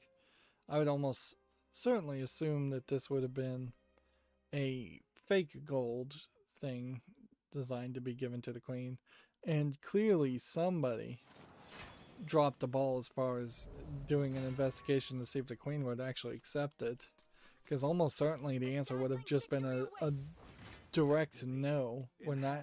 We will not accept this promotional material and allow you to claim you've given this to the Queen. I imagine the Queen barely accepts anything other than letters. And sure, if you are a big politician, you could probably give something to the Queen. You could probably bribe the Prime Minister, whoever that was, a lot easier than the Queen, too. Alright, and now for some stupid news. Sega has partnered with Double Jump Tokyo to sell NFTs of classic game assets. I don't think this thought deserves any more breath from my lungs, frankly. NFTs. I mean, I cannot even begin to think I would believe that NFTs are going to be a thing. I'm more thinking that a potential new Bitcoin competitor would be something worth investing and talking about than NFTs, because, like, I think the creator of BitTorrent is thinking about making a kind of Bitcoin type cryptocurrency that would work off hard drive space. I have a lot of hard drives. I have them for better reasons probably than crypto mining, but heck, I might think about doing that. Then sitting on it for 30 years if I can live that long, and then selling that if it became a big thing. But it also could be just nothing. And inherently, the idea of building a cryptocurrency around hard drive space, particularly hard drive space that has to be free hard drive space, that really just opens the door to massive inflation of hard drive and non-volatile memory SSD prices skyrocketing in the same way that graphics cards have skyrocketed. So that idea is probably a terrible idea. Gamma Sutra has an article here. You can join Infinity Ward as a lead tools tester in Woodland Hills, California. Perish in my flame. A 3D side-scrolling action RPG Dungeon Fighter Overkill has been announced for PC. It's interesting variety of character design here. Like, this character and this character feel like they're almost in the same universe. But this character feels more like from a Chinese game, and this is more kind of like a Japanese game, and this kind of more like a Japanese set in the real world game. It's like all over the... It really doesn't feel like the same group of people. But it is a fighting game, so would that make sense? Like, even looking here, it does seem like all the characters seem... This is a fighting game, right? Did I misread? It does seem like it's all over the place. No, it's an RPG game. Side-scrolling action RPG, Dungeon and Fighter, Overkill. Oh, the name of it is Dungeon and Fighter. Yeah, there might be something to that. But there might be nothing to it also. Let's see. A Japanese mythology RPG for Switch launches July 22nd. And PSV version seemingly cancelled. It's called Susano Japanese Mythology. Alright, nothing. I guess more to say to that. Famitsu has its review scores for issue 1692, which right now is just Famicom Detective Club, The Missing Heir, The Girl Who Stands Behind for 31 out of 40, so not particularly a greatly reviewed game. Also, I think this might be a re-release of an old game because it's called Famicom Detective Club, but maybe not.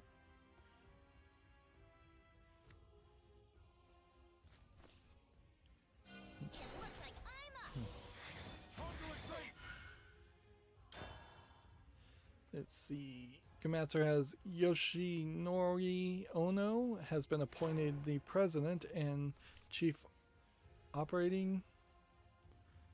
I don't know what COO stands for actually. Chief operating. What would COO stand for?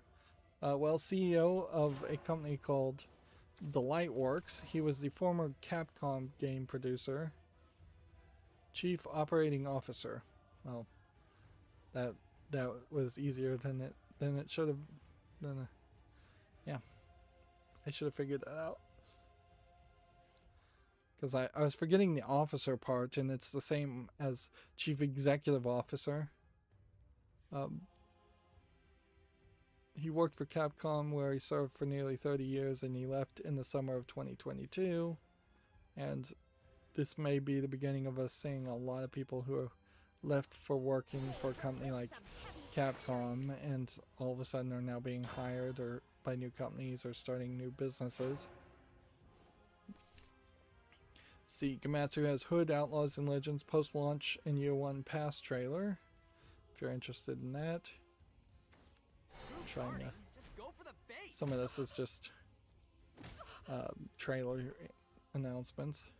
Super Mario Party version 1.1.0 update is now available and it adds online multiplayer 2.5 years after its release, which, yeah, you'd almost expect if that announcement was going to come out, you might as well announce that Microsoft was the one that got the multiplayer to work in the first place.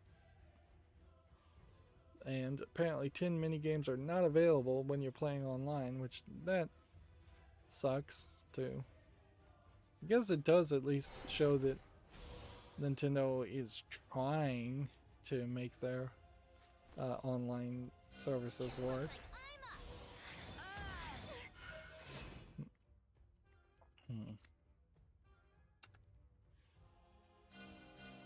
My blade is your salvation. you some Straight more. eyes forward. You just don't get it. There we go. Yeah, but that is fairly disappointing to say, yeah, 2 years later, Mario Party got multiplayer. Let's see, Earth Defense Force 2, Invaders from Planets, Space, and Earth Defense Force 2017 are coming to Switch. Update. Both are ports with similar specifications to the PS Vita versions. Which still would really like to see one of the Earth Defense Forces games play well and look good, but I'm not sure they ever will. Gamatsu has Override 2 Super Mech League DLC character Dan Morobashi now available, which I've seen this character, but I have not heard of him called Dan Morobashi. Which, what would he have been known as? Ultraman? Is that kind of Ultraman? He is the 4th member of the Ultraman crew joining the fight. So there's probably been like 4 different Ultramans. And they're calling him by a specific name. That would make sense. Look to the zenith. There, I Is will that how you rise. treat a lady? Enough time then. Let's see. Here we have a game on Steam, Clan O'Connell and the Crown of the Stag, which seems to be My victim today. several player versus player platforming type games, or a Metroidvania. Not sure. Let's see, 3D, 2D platformer Mythology hand drawn, $14.99.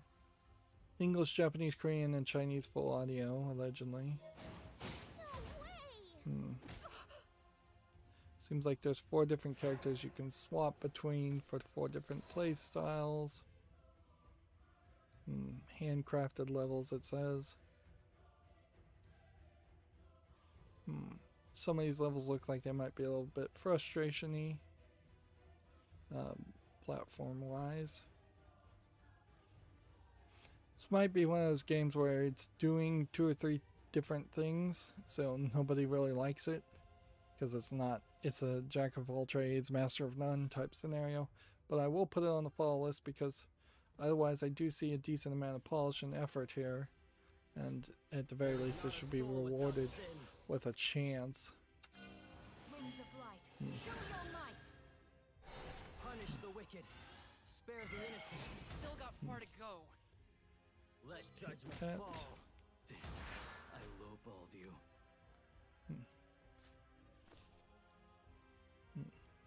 A fair a day keeps the doctor away. Not bad. See, next we have a game on Steam called Astralis, which looks like it's pixely graphics for a first-person shooter. $2.99 English only. I don't see anything there of interest. Don't work is never a waste of time. Scarlet Nexus has an environment highlight video. Will, oh Lord. I'm not sure I remember what Scarlet Nexus is. It looks like a CG kind of RPG type game.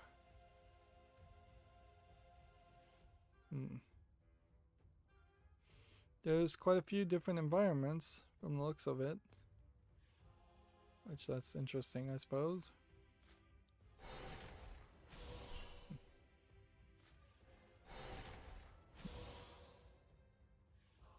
And this.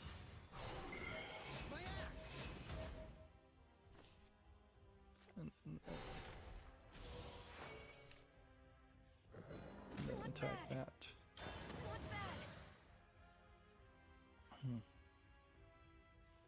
See, Monster Hunter Stories 2 Wings of Ruin has its 3rd trailer and screenshots, according to Gamatsu, if you're interested in checking that out. It is, I think, already wishlisted on Steam.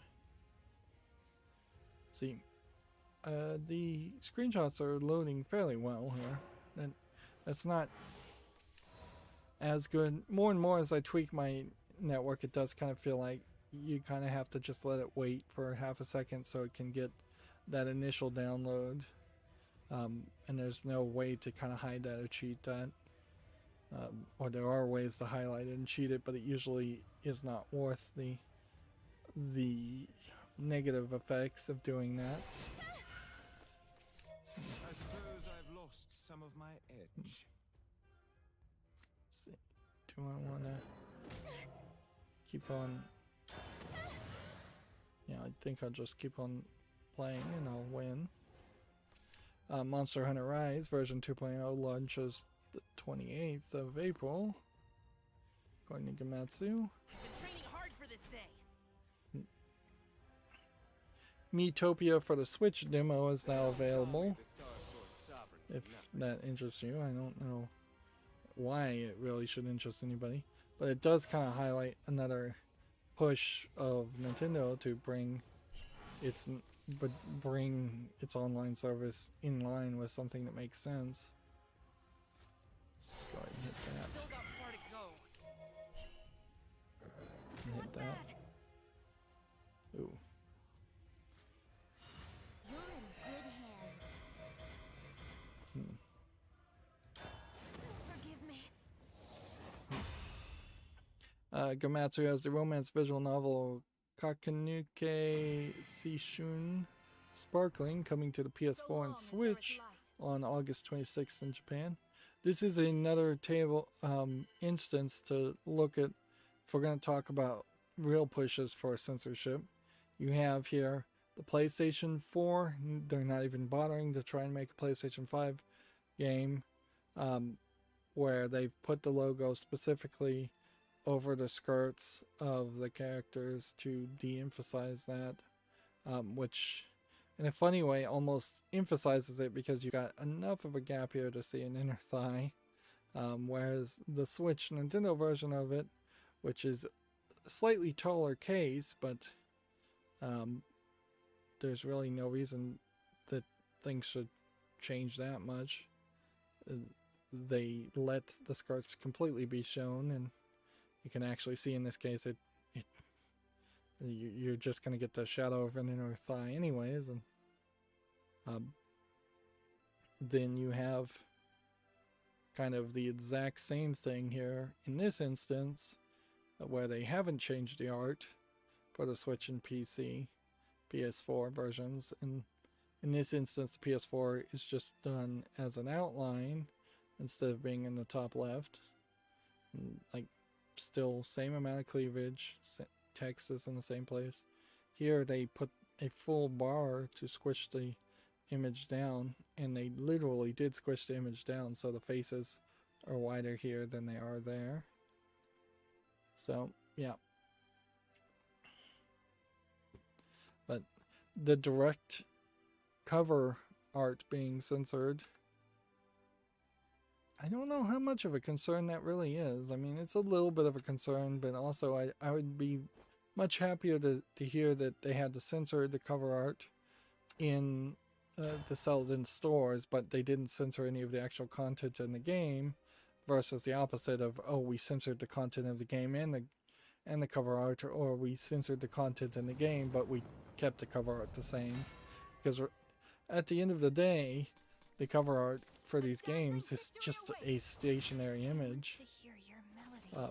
This one is visual novel Kami-sama no Yu na Kimi e, coming to PS4 and Switch on August 26th. A, I think, is a question mark in Japanese.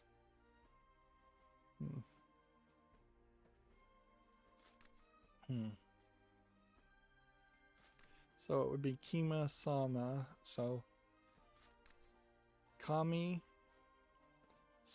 which would probably be an older senior student who is the YOU, which I don't know what that stands for, translates to. So yeah, I can't fully translate this. Then if we look at the art, once again, full bars to squish down the image. And then because it's squished down, they have to move the logo down further and move their own logo up to the top. But yeah, and because it's squished down, they end up covering the skirt, but once again, not a big deal. But then more and more, I guess, PlayStation 4 versions have gotten so much flack for censorship, they've made the reversible covers, which I think that's what these are, or these are the limited edition covers, the same, and they're not really squishing down the images. So in a weird way, it seems to me like they are Sony is pushing only the standard versions to be censored, and they don't really care about the limited edition versions.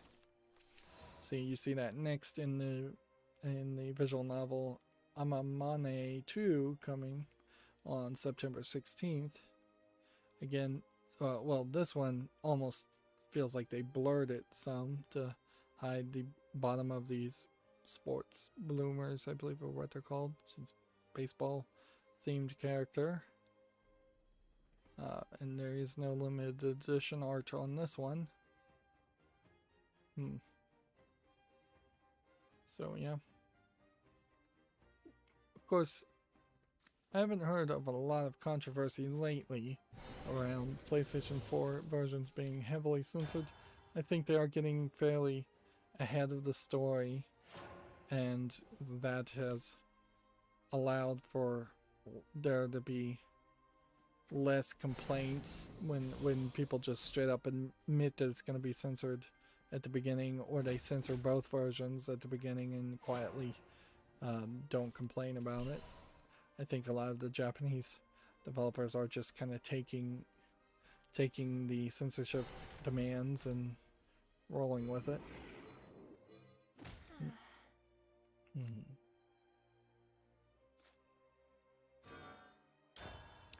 See, next we have a game on Steam called Crossy Bridge with 2 S's. I'm not sure if that's how you actually spell it, but this does not look like a game called Crossy Bridge that has existed in the past. And if this is that old cell phone game, well, this looks boring. 59 cents English only.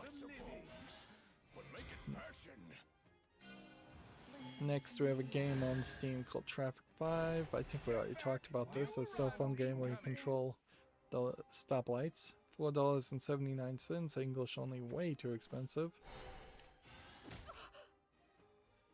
Then we have Regain Earth First Strike. Or Regain Earth First Strike. Just looks like a first-person shooter that has a little bit of polish on it, so there might actually be a game here. Early access, $14.24, English only, third-party EULA. We'll put it on the fall list. We're seeing a massive amount of games, though, that have third-party EULAs, and I'm not appreciating that. Smiles are the best medicine. Everyone needs an afterlife plan.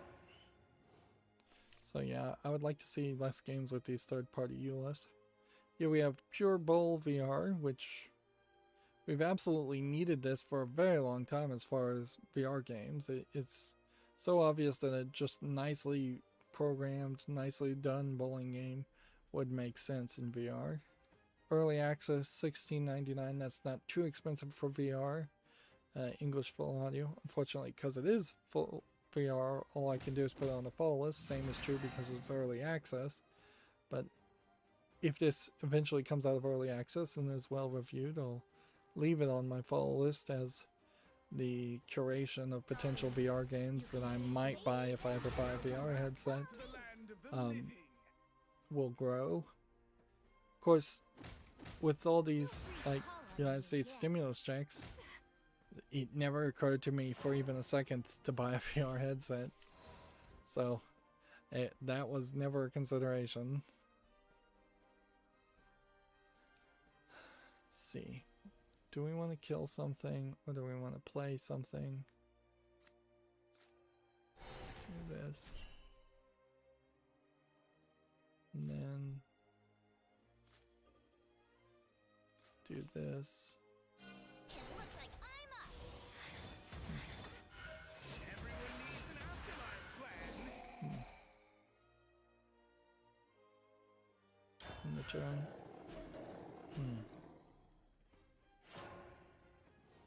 See, next we have a game on Steam called Skeletal Avenger, which looks like it's a kind of pixely dungeon crawler game.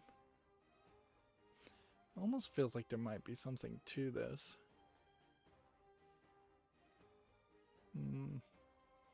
It's kind of like a Diablo game. $15.29 English only. I'm going to be generous and put this on the fall list, but honestly I don't think, if I am going to start trying to cover more Diablo-esque games, playing one that's pixely makes sense. I think I want something with better graphics than that.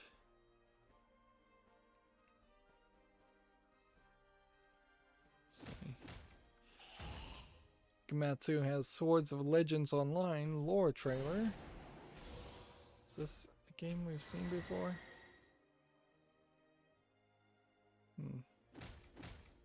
Looks very Chinese. I guess it would be an online MOBA anyways, so I don't think I would ever be able to play it or want to play it. Where the wind blows, a Yep. path opens. I think it probably says something that Wind, grant them courage. make it to the end of that. I didn't even make it to the end of the trailer. There. Ward and Bane. Evolve. Destroy. Go on, dear wind.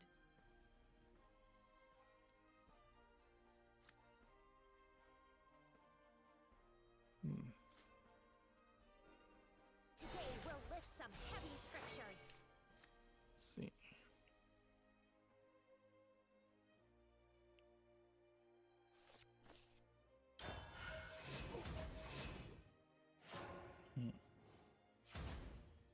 I don't know why I clicked on this, but there's a PlayStation list here for a game called Heavy Burger, which seems to be like a Burger Time spin-off.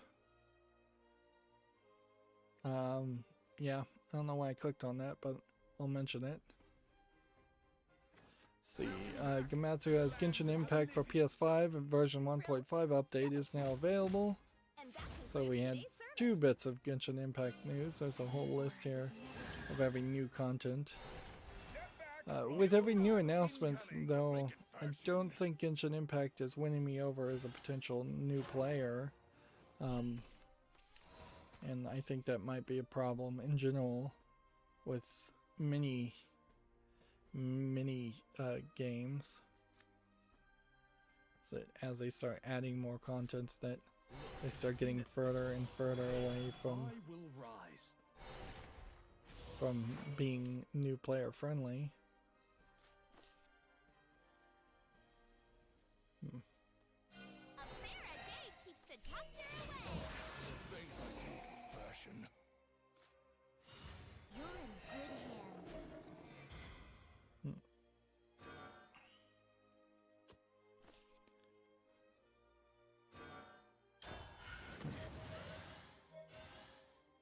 There we go.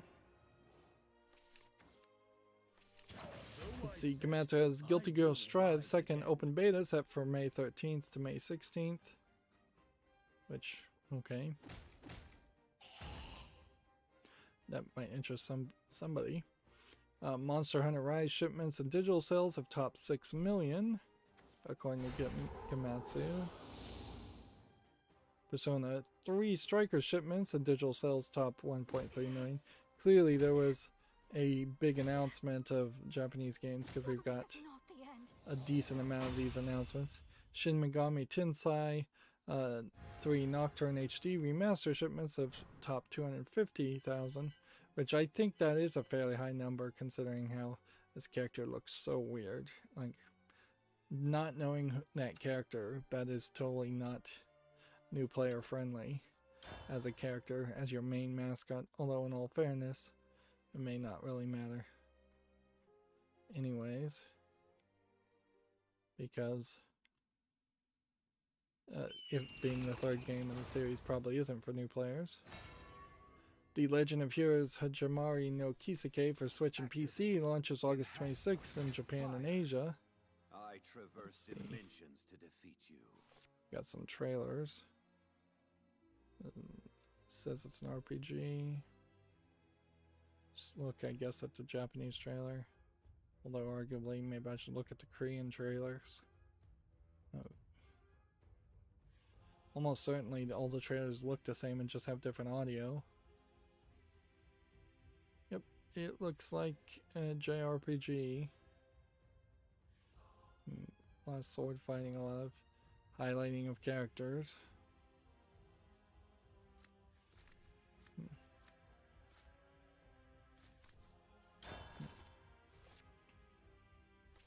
Have a live Komatsu tabs. Let's see.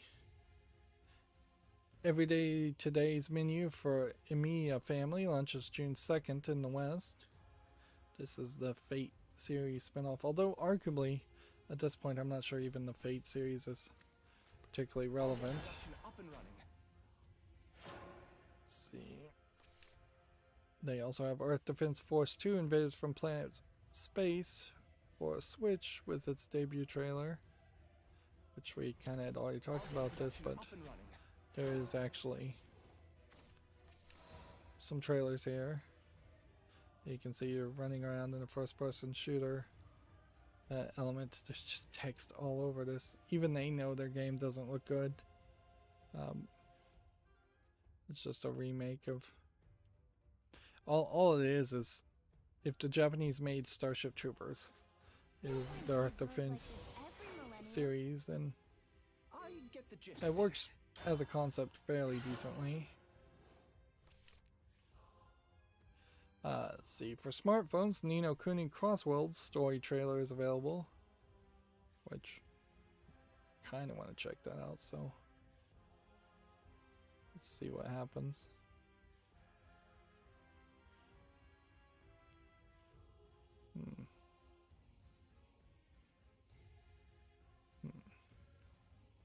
Well, that looks very nice for a cell phone game still.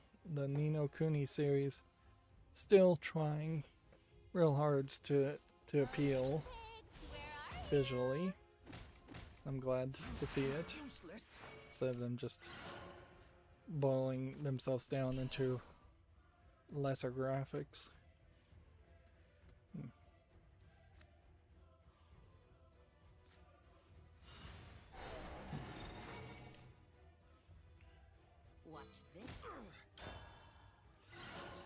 Komatsu also has Earth Defense Force 6 debut trailer, platform still unconfirmed, and this would be the newest Earth Defense Force game, I imagine. And yeah, this looks better. And they're highlighting a lot of effects here, a lot of blood splatter, explosion, lighting effects.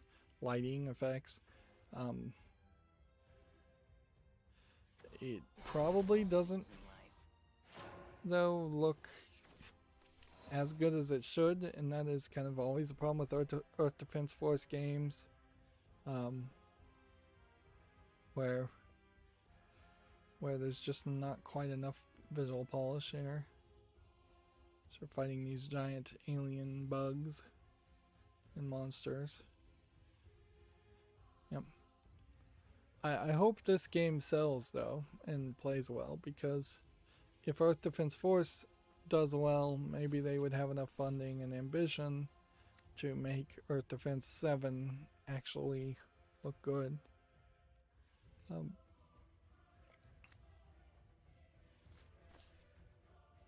see.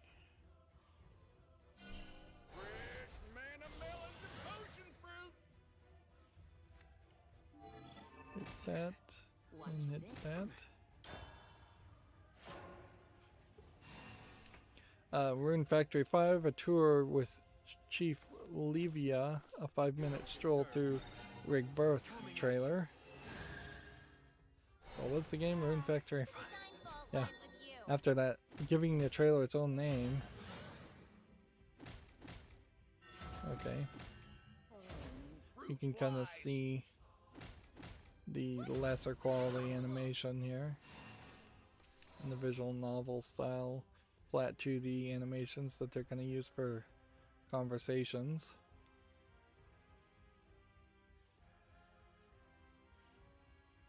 Yep, I'm not being really sold on Rune Factory 5, although in all fairness, just it being the 5th game in a series creates a issue. Such a good guinea pig.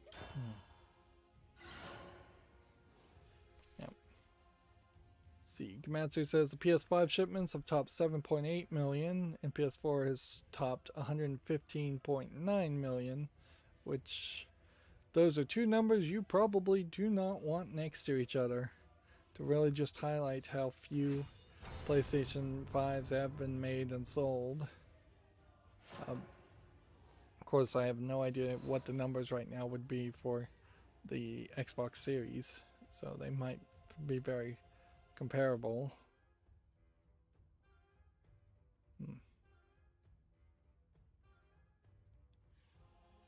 Right, so you can play this. Howl cyclones! Bring that in, Be gone! and then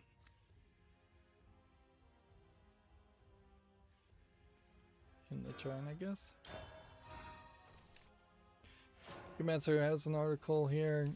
A hand-drawn puzzle platformer Out of Line launches this summer for the Switch and PC, and later for the PS4 and Xbox One. Do we have a bit of a trailer here? Gizmos like this every millennium. Yeah, it looks like it's a puzzle platforming game.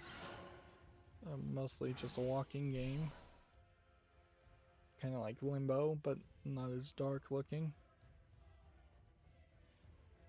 Okay. What do we want to do to this? Hit this. Impossible.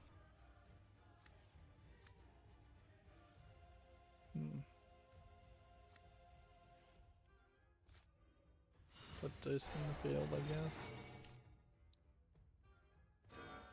Just in the turn there.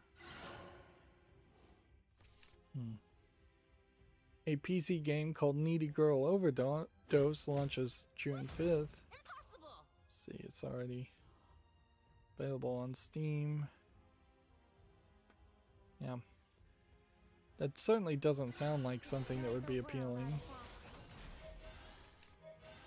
Is it that an anime girl jumps out of your computer? There's a very old anime that basically is that same plot. Can't remember the name of it. It was fairly popular and well known in the early 80s. This definitely feels like this might be a horror game in disguise, or a surreal crazy game in disguise. But yeah, this screenshot does not sell the game well compared to what I just saw. Alright, well, see how this works. Russian Drain, Banging and Ward, and then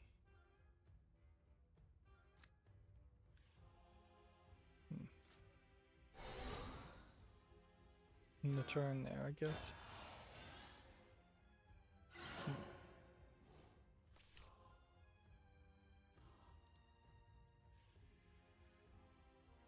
Guess I could put Needy Girl Overdose on the follow list. I'm not sure I really have a reason to put it on the follow list though. Does totally look like a troll game to me. So I think I'm gonna say no to that. That thought. Neo shipments and digital sales have topped 2 million, and the series has topped 5 million, which is, I suppose, an interesting way to say Neo 1 and Neo 2 topped 5 million.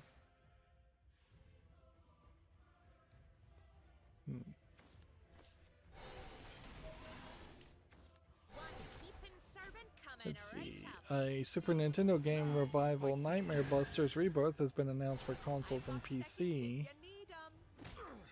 Which there might be something here, but I doubt it, and I don't recall a game ever called Nightmare Busters. So that feels weird as a potential game.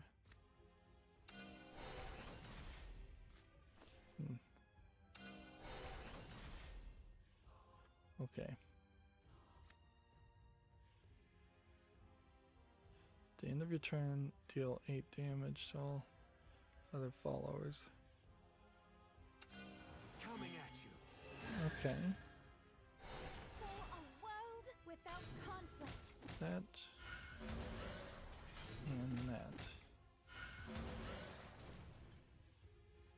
And end turn.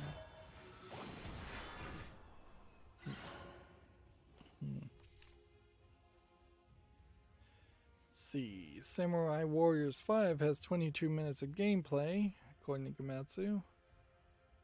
Which, Samurai Warriors is one of the Warriors games where you go up and down, I think, and fight hundreds of enemies. So let's see if we can... 22 minutes of gameplay isn't even that much for that style of game. Yep, you just do a whole bunch of button mashing and hack and slash games. These are the kind of games that I don't think I can ever play again or would want to play again, because it's just so much button mashing unless you've that it causes like my arthritis in my hands to hurt. So it's just not something I'm willing to even experiment with. Big trouble now. Or risk.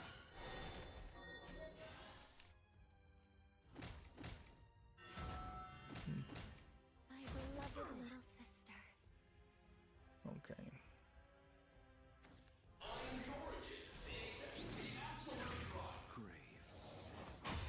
Let's see, I'm just trying to wrap up here more than anything. Sunless Skies Sovereign Edition launches May 19th for the PC, PS4, Switch, and Xbox One. I don't think Sunless Skies ever caught my attention as a game, because it just kind of looked weird and dark and boring, and I'm not sure you're really getting anything new with Sovereign Edition that would change any of those first impressions. Let's see.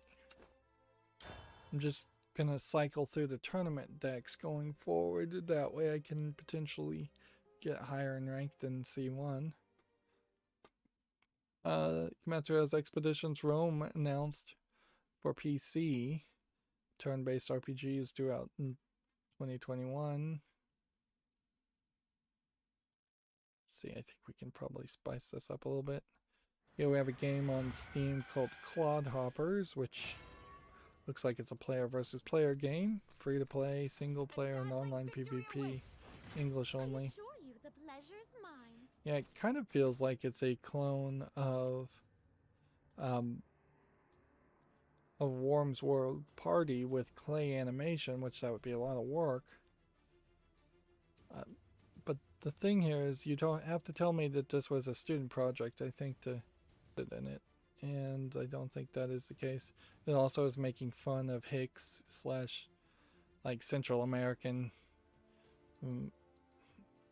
Central United Statesian citizens who sometimes can be Hicks, but also sometimes can be surprising, you know, away from the stereotype.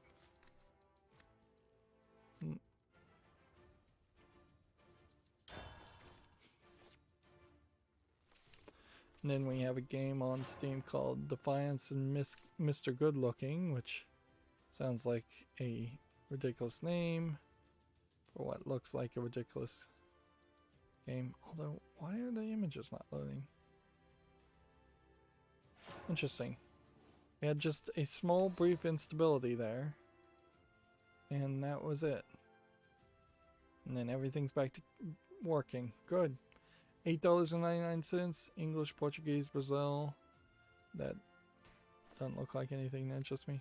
And see, that's the kind of network trouble I'd like to see going forward, is just maybe a second pause, a second of loading. I don't want to see anything higher than that. Techraptor has War Mongrels as a promising but unsteady war story, which I don't think this game is out yet.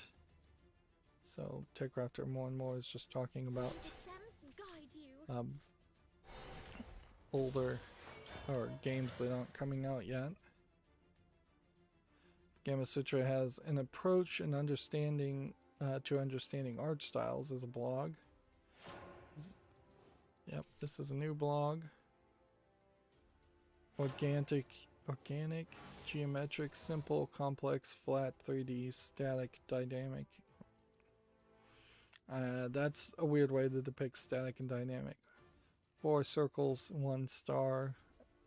That's a weird way to explain positive space and negative space. And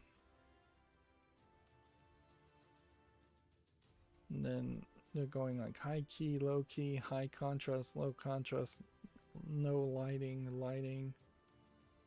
I'm not sure I believe everything that's being said here, as far as my own personal understanding of things.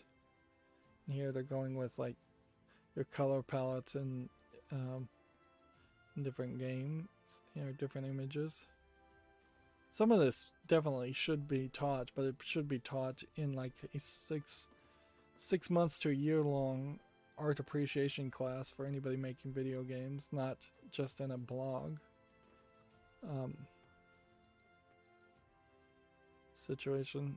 And yeah, a picture plane between abstraction, reality, and language, which that's a weird split. It's a weird choice, in my opinion, to go that way.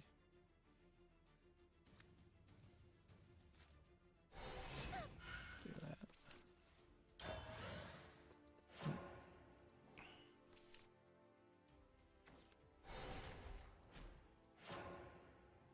And then you're making some generalizations here as far as the appeal between childs and adults, and popularity between independent and mainstream, which these really don't feel accurate, or these feel very opinionated. Like most blogs, it's mostly opinion. And then talking specifically about their art style of Control, their art style of Control kind of sucks. Now, don't get me wrong, the brutalist architecture and the boldness to go with brutalist architecture in your design is interesting for Control. So it is fairly interesting to have the walls and look like some kind of brutalist architecture, Soviet style, like factory office type facility. But the actual art style of your main character, she's just like kind of wearing all black. The art style of all the enemies, they're kind of all red. You never get out of this brutalist architectural area except for when you're in the hotel, and the hotel looks very generic and bland too. There's just kind of nothing there. And then if you compare it to like a sniper game like this, which I assume this is one of the Sniper Elite games, that's going for realistic depiction, so that also doesn't particularly feel very artistic. You're really not doing much artistically speaking if you are simply copying what you observe in the real world. photography has artistic composition, certainly, but if you're just taking a picture and you're not modifying it or adjusting the brightness, contrast, color balance, or anything, you're really not adding anything to make it an artistic creation in my mind. See what else they're talking about. But yeah, people do need a better understanding in general of art, and that's why there should be more art classes. Ironically, there is now a push for, instead of STEAM, which would be science, technology, engineering, arts, and mathematics, which at that point, that only leaves out athletics. That's every single class that would have ever been taught in a elementary, junior high, or high school. And I jokingly think we are probably only a few years away from them promoting a STEAM, in which they'll just add athletics to it, and then the only other thing you could really add on top of that would be languages. So then it might turn into all STEAM, or they'll mix it all around again to do a backronym to make it spell something, law STEAM.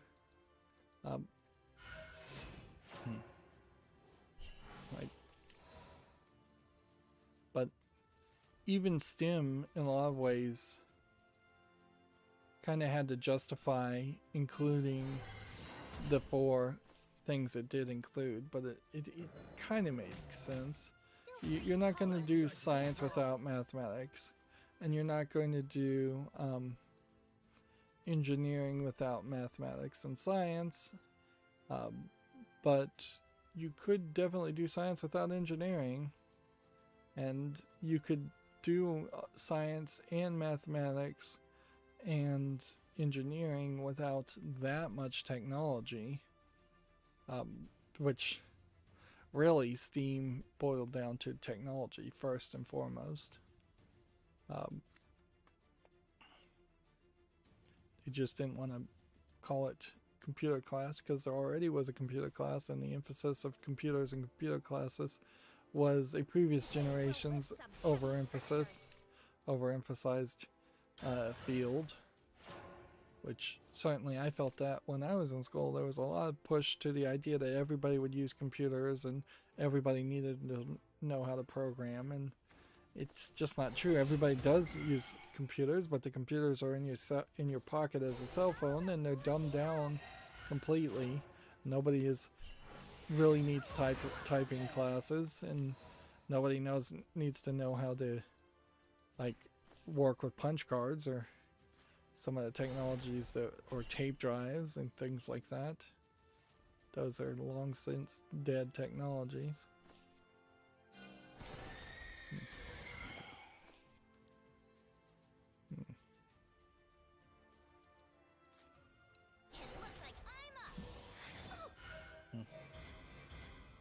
Let judgment fall. Moving on, Gamma Sutra has a GDC video, verbal interactions with artificially intelligent NPCs, which, yeah, that might be an interesting idea. Let's see, for a 30-minute video, the idea of potentially being able to just turn on a microphone and talk to NPCs might speed things up, but almost certainly wouldn't, because how often, even now, have we been able to convert conversations over to things like an Alexa or a Siri? You can give them very, very basic commands if you know the commands, and that is it.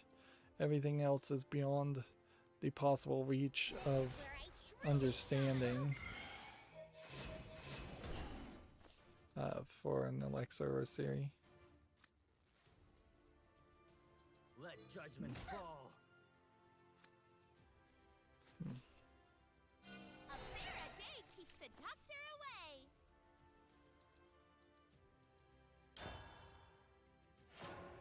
Let's see. Gematsu has the Returnal the Tide launch trailer. Returnal is either about to launch and reviewers have it. Yeah, it's coming out April 30th, so a couple days. People seem to mostly like it, but not like the full price tag of a AAA game for what is a roguelike game. Right. So we shall do The world ends. this, The world cycles on. and then There we is not a shall soul do without sin. this, Winds of light, show your might. and hope that Punish the hits wicked. this. Spare the innocent. Didn't, Let whatever. judgment fall. The world cycles on. And then we're just gonna end the turn there. See, Gematsu has a Cosmic Top Secret coming to PS4, Xbox One, and Switch on May 21st. This looks like a troll game. Seems like Gematsu more and more Soul without sin. has found a new source of these kind of like joke troll games, which Punish the wicked. feels like Spare the innocent. we might be seeing Japanese announcements of joke troll games more and more. Maybe they're just getting in the business that we've seen Russia and China do as far as making these terrible games. Right. There is not a soul without sin. Once again, I evolve. will save you, no matter the cost. Punish the wicked. Spare the innocent. Let judgment It's still not fall. enough to kill By it. your will, O Lord. And let's see.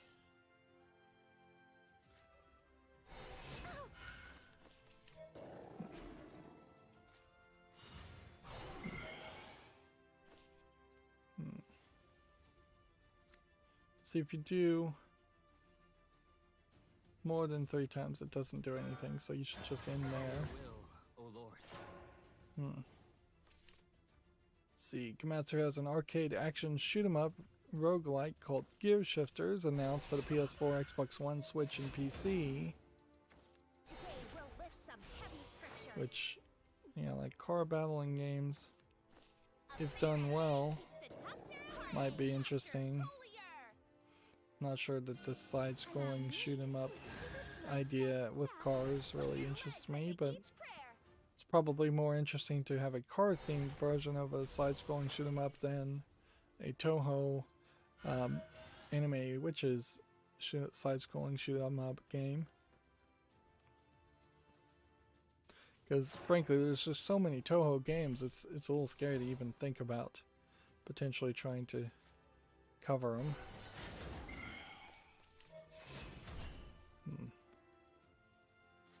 Play that.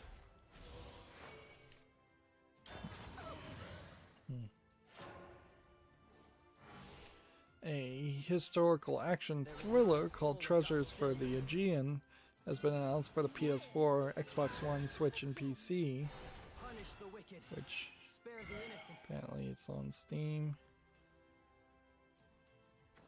Treasure of the Aegean, not for the Aegean. See, this might be where a Doctor Who, not Doctor Who, an Indiana Jones concept of a game might make sense. Where you're running and jumping and solving puzzles. And it seems like she has some time manipulation power to get through kind of this Metroidvania type world.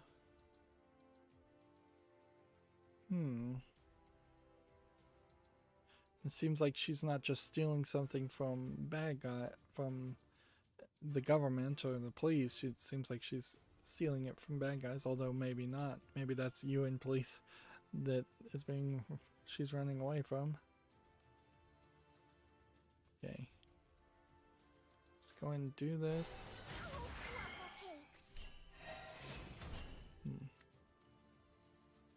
And do that. You're in good hands. And do that. And then end the turn.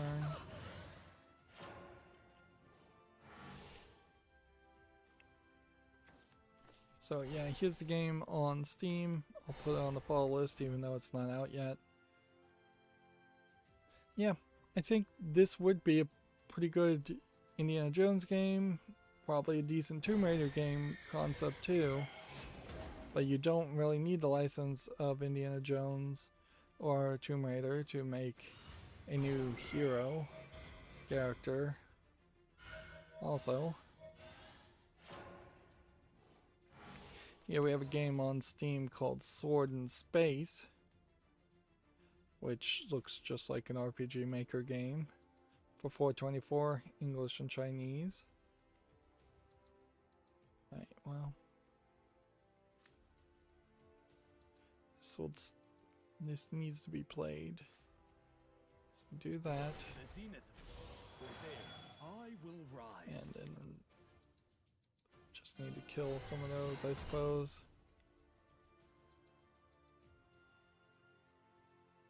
And then I guess hit that and heal. And then I guess hit that and heal. I need like one more heal.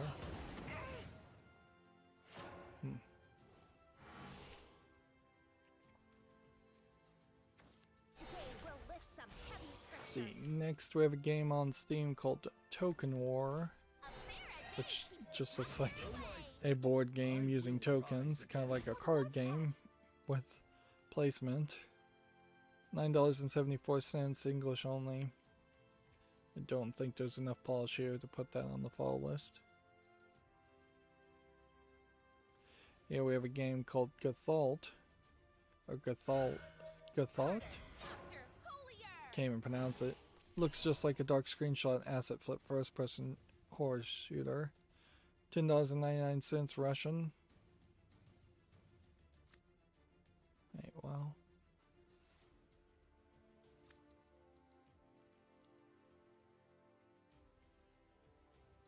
Restored defense. This is where I truly shine! Smack that. I guess that works. In the turn. So disappointed in myself.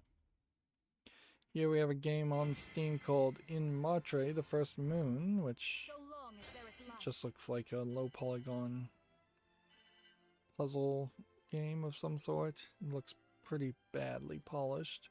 $6.99 English, Portuguese, Brazil.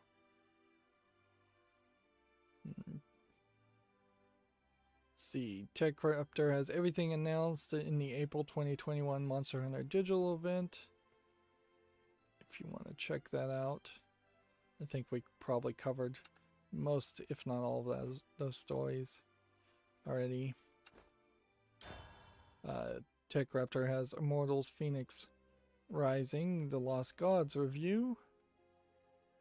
Let's see what they have to say. They give it a 7.0.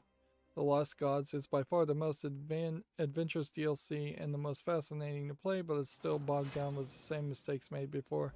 This is absolutely the DLC you should play, but it's still not as fun as the base game. Mother, father, Which, okay, I'm not even going to bother to read the pros and cons.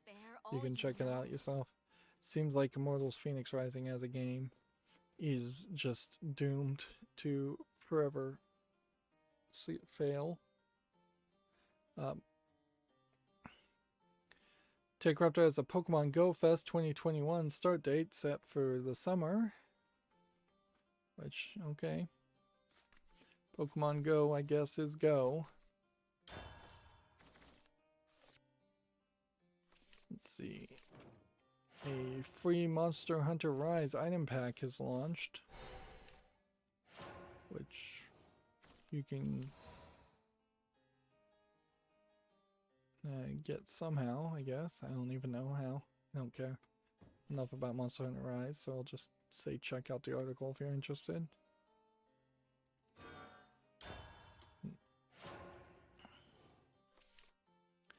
the game El Shaddai Ascension of the Metatron now has a Steam listing, so it's slowly making its way to being an actual real thing as far as the PC version of or port of this fairly old game at this point.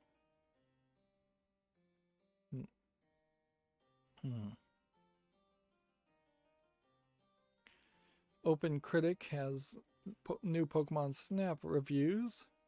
The top critic average is giving it 82. Critics that recommend it are 95%. There's some repetitive progression, but it has nostalgic fun and a sense of discovery. So, according to these reviews. Alright. That's good news to hear. I don't generally commit to anything based on Open Critic's Metacritic style of reviewing games, but it is nice to hear that everybody seems to be on the same page, although arguably I tend not to even agree with everybody a lot of times. Gematsu has Five Nights at Freddy's Security Breach launching in late 2021. I still feel like this is the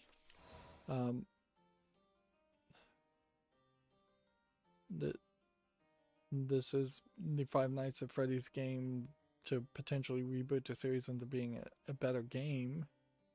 And apparently it's delayed, so they're going to release a free side-scrolling beat-em-up called Security Breach Fury's Rage for PC via Game Jolt, which is definitely not Steam. You look kinda haunted. So I'll probably never check it out. Let's see.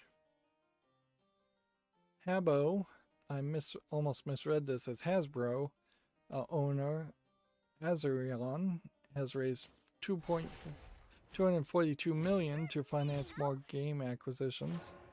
I don't recognize either one of these companies' names though. But there definitely are some acquisitions happening as far as cell phone and mobile games.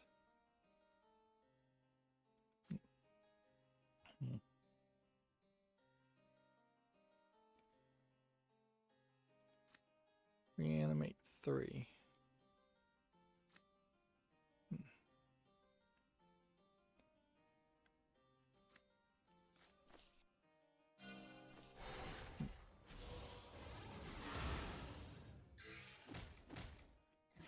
Aren't you popular? Yep, I can see the beginning of the end, so we need to hurry up. Check out there as Tasamachi behind the Twilight review. Actually, it doesn't make any sense if you see the beginning of the end of the news. You don't particularly need to go any faster than you were. They give it a 3.0. So yeah, that's what I had seen. Also is that it basically wasn't a game. And that was definitely my fear from the way it looked, is that it could very easily not actually be a game and really just be a large load of trickery. Detestable. Detestable. Detestable. Detestable. No way.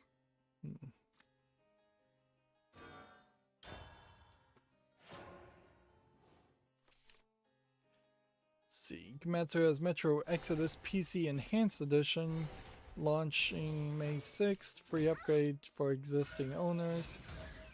I guess that would be a good argument to going back and playing it if you had skipped it because of the Epic Games exclusive. It is now on Steam and Good Old Games also.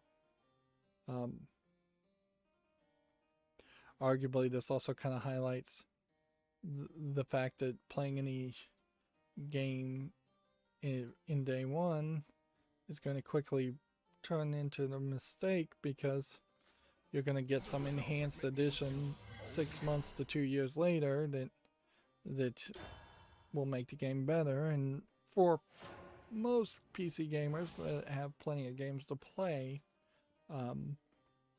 you really are never going to have a lot of time to play a game twice, even if you really love it. Like, I've played Portal twice in Borderlands, games twice, and that's pretty much it in the past 15, 20 years. Pinball games, slightly different situation there as far as whether I've played it twice or not.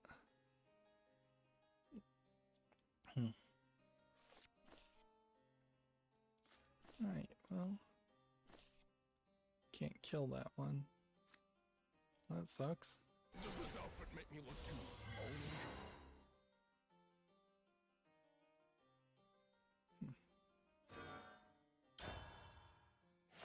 Let's see.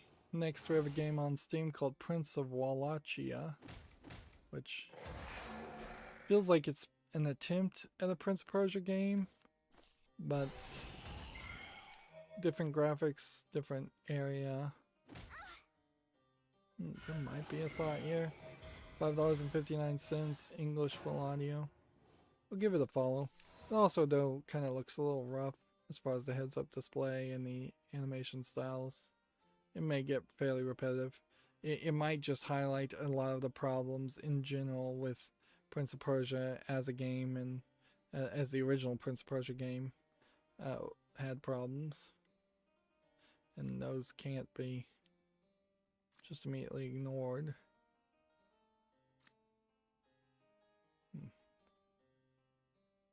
So this... You look kinda haunted. No, And then literally. this... You intend to bury me? And then... Isn't this magic? I am eternal. that. My body may rot, but I won't stop.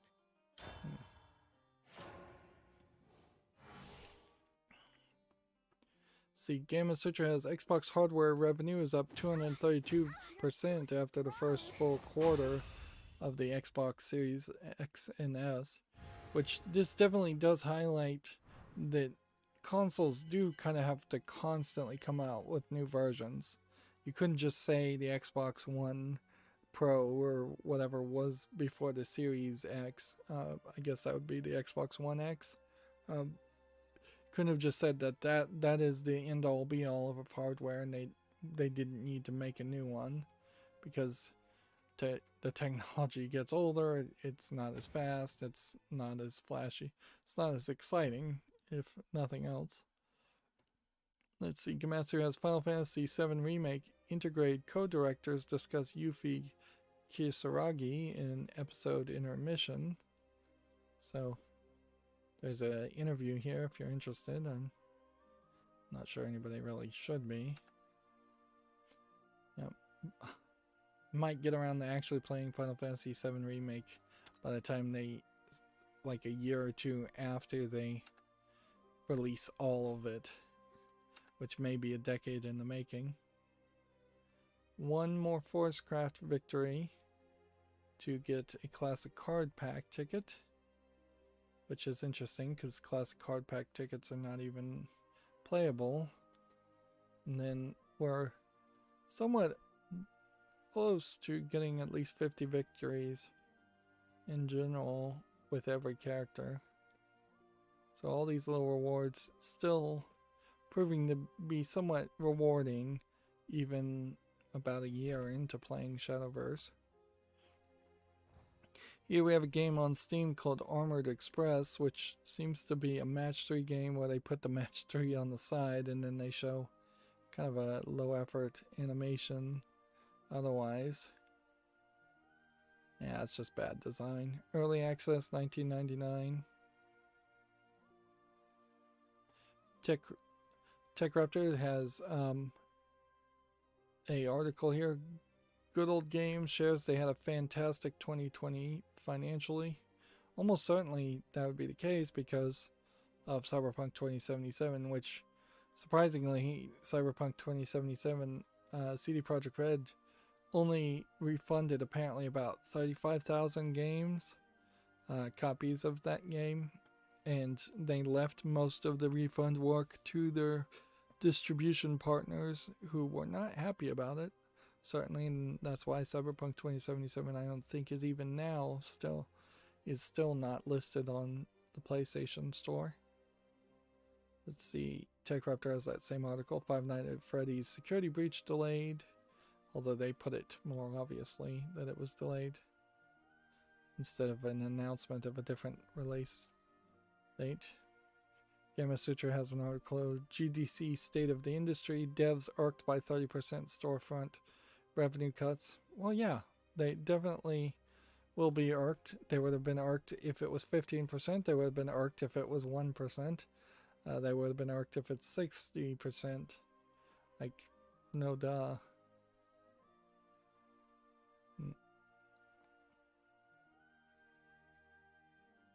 Here we have a hack and slash game called To Hell With It, which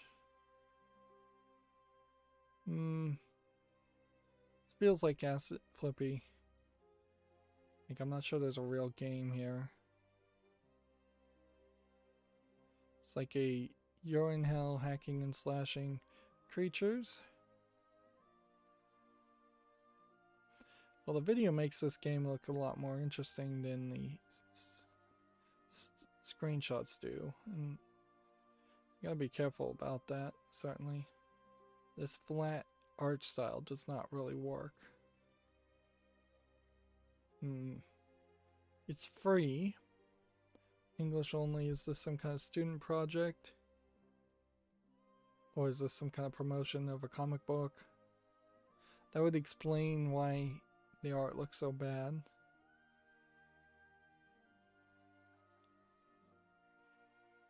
So yeah, they kind of were seemingly close to making a game and then they abandoned it. Wimpy Imp Games, what a terrible name for your company too. Alright, well I don't think I can put that on the fall list. Here we have a game called Gas Station Simulator Prologue Early Days, which I cannot imagine you would really want to simulate running a gas station.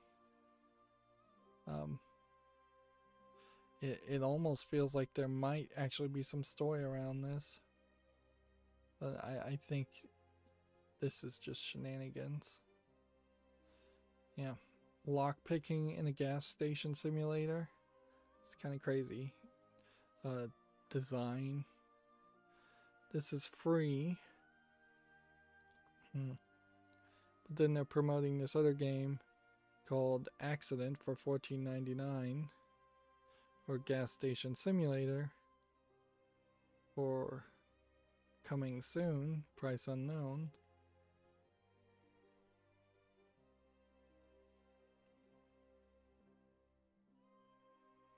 Yep, I don't think that there's a real concept there as far as the game somebody would want to play. TechRaptor has that same article. Sega NFTs are coming from a new collaboration, which, yeah, not worth mentioning. Here we have a game on Steam, VHAIP, which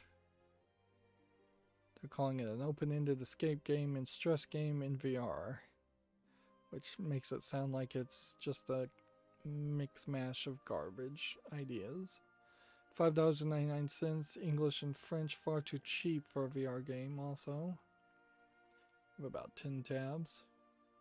Here we have a game called Obsidian Prince on Steam, which looks like an isometric dungeon roguelike with pixel graphics and maybe some card-based mechanics. I don't like the visuals there. $11.99 discounted. English only. Yeah, I think that's just too ugly. Here we have a game called Alpha Particle, which seems to be, they're calling it a Metroidvania space game.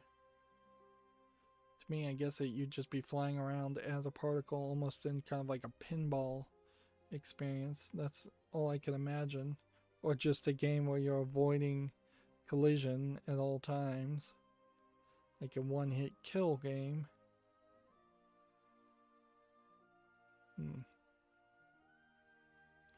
$13.59, third-party EULA, English only. Yeah, I don't think there's a game there.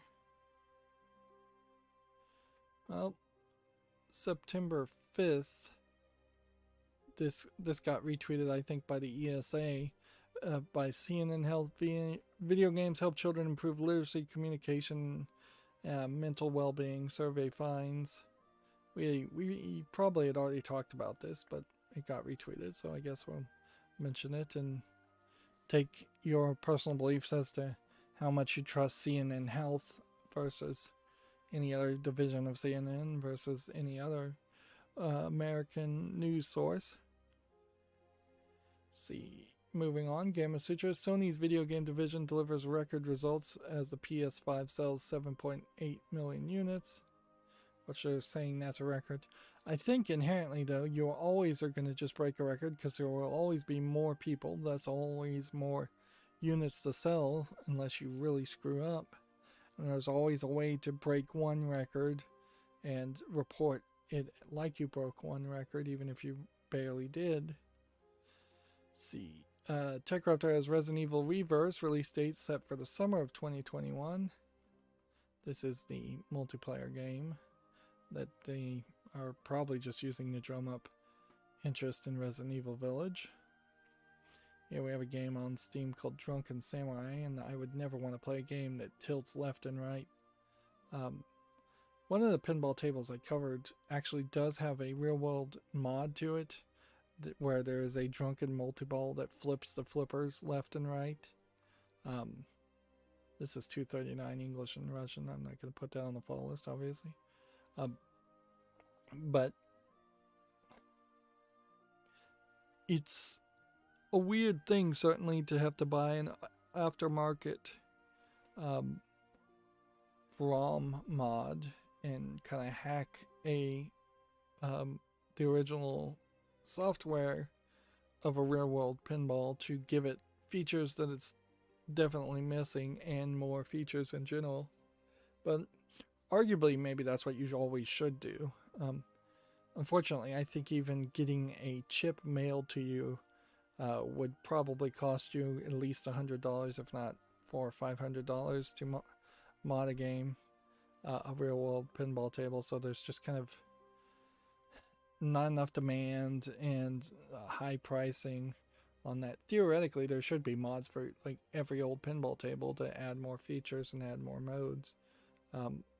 Even if those mods do include licenses that they didn't get the license for, as far as images and music, who cares, really? The Sinking City is now on Xbox Live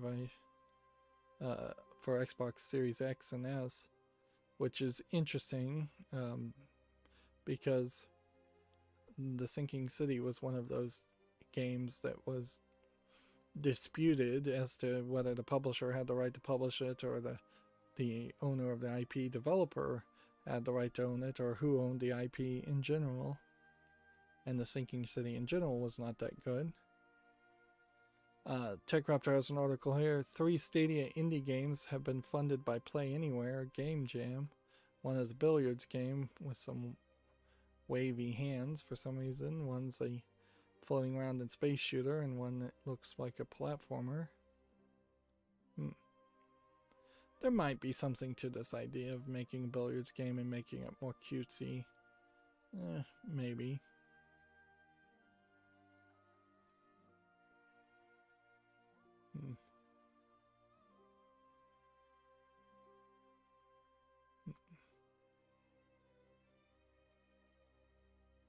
The other one is called Bushido Bots, and the third one is called Fragments.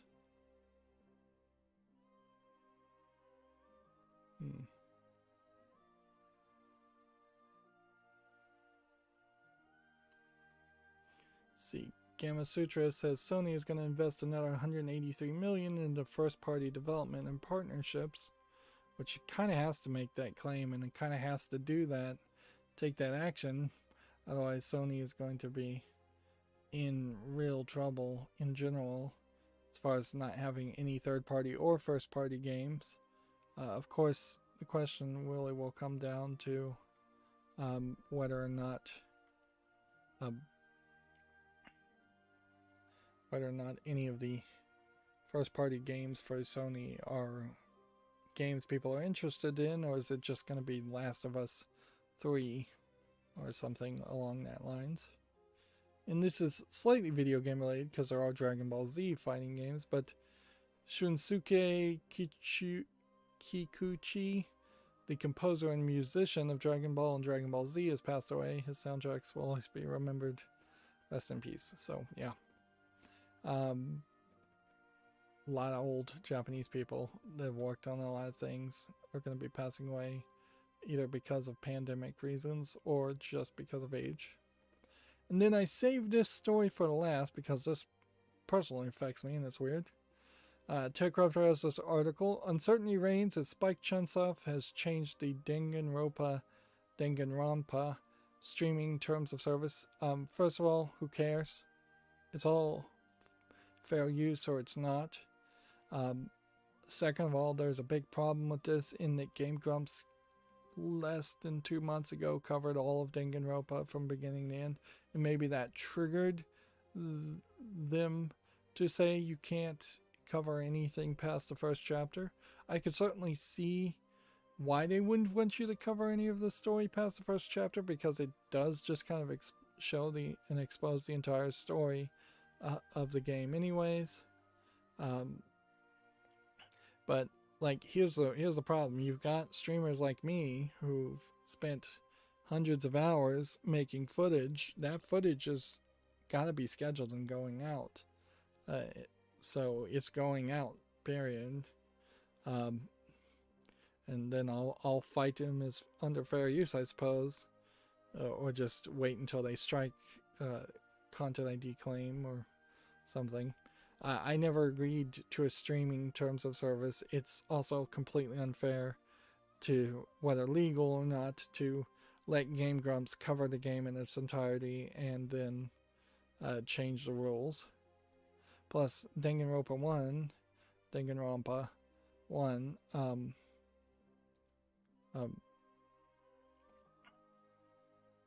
is a fairly old game. Here. Let's see. A new update to the streaming terms of service for visual novel series Danganronpa prevents Japanese players from sharing any footage past the first chapters of their games. However, there's uncertainty to just how extensive this restriction is and who it affects. See, this is just kind of like, well, I bought all of these games not agreeing to this new terms of service, so it's not legally enforceable for you to one-sidedly change the terms of service after the purchase, and it's not morally enforceable even if it's legally enforceable. Now, what this might do is if my footage personally comes out and messes up my channel and potentially has just a blank spot where no footage is airing for a very, very long time, that will stop me from playing Danganronpa 2. Like, that really sucks. There is major problems with visual novel games like Danganronpa in general, in that if their story is good, they need to be promoted as having good stories, but then also their stories are going to be in part spoiled a lot more than, say, Halo, where you generally already know the story of Halo. You're going to shoot some bad guys, but the actual movement and gameplay, the running, the jumping, the shooting, is much more varied. Visual novels don't have that. There's basically only two ways that you could have played Danganronpa 1, which is to have played it the right way and try to get 100% of all the content, or the wrong way and skip to the end, which arguably the wrong way might be the better way, but either way you're going to end up spending a lot of time on Danganronpa.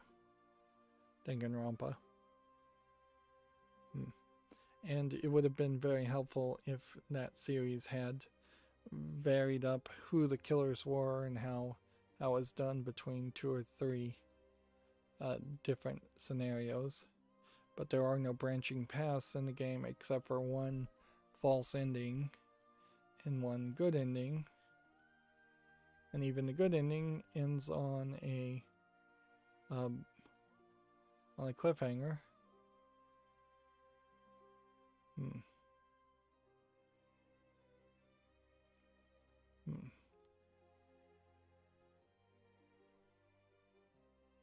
Hmm.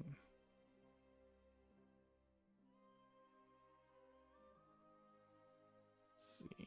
I am now scrolling down my Twitter feed to click on any new news that has happened in the last 3.5 hours that's potentially worth talking about.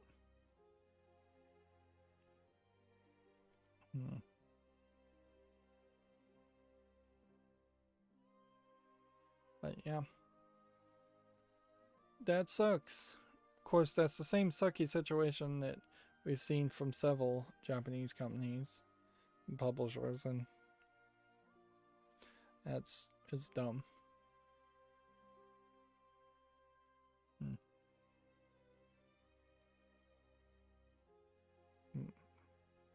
Inherently, since I recorded the footage before the terms of services had even been updated, if I even thought the terms of service did apply to me in any way, which I don't feel like it does, at least morally speaking, which is the really important way to think in most cases.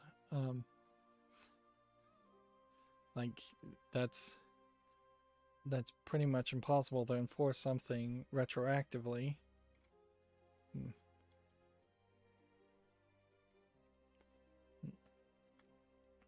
At a certain point, if this YouTube channel was a big business and somebody changed the terms of service and I had spent hundreds of hours playing a game and making footage, I should be capable and able to sue them for that 100 hours of work and lost revenue and of losing that footage, which that footage in perpetuity might be worth a massive amount as far as the number of views you could get.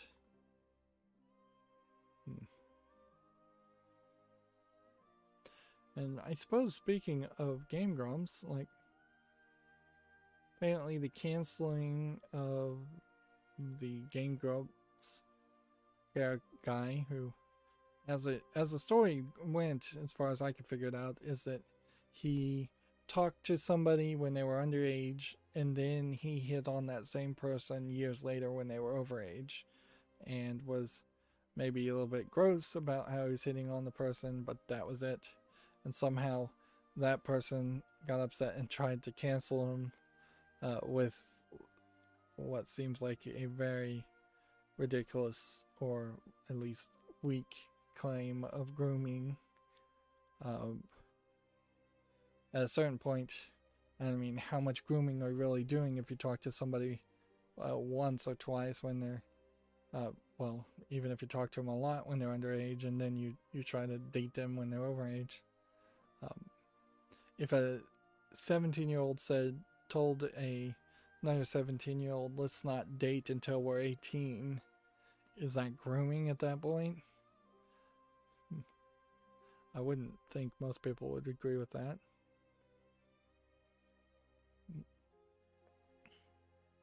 Or like the worst case scenario is, say, you have a 20-year-old uncle that is asked by a 8-year-old, or let's do the math easy, a 10-year-old niece. The niece says, "Will you marry me, uncle?" And he just jokingly says yes. And then, let's say 20 years later, where the uncle is 40 and the niece is 30, which that'd still be a very very wild thing, and it still would be creepy in uncle and niece. It'd probably have to be like a distant cousin type scenario for most people to not trip over the uncle and niece part of it. But yeah, claiming that as grooming is kind of ridiculous. Like, I totally would be willing to indulge a little kid that said, "Hey, will you marry me someday?" I'd be like, "Yeah, sure." Like, I do it to both genders. Niece or nephew is like, "Yeah, you want to marry me? Sure, I'll marry you when you're 20 years old." Just give them a long time, and more often than not, almost always that kid would forget they ever even said that, and you would just forget you'd ever said it too.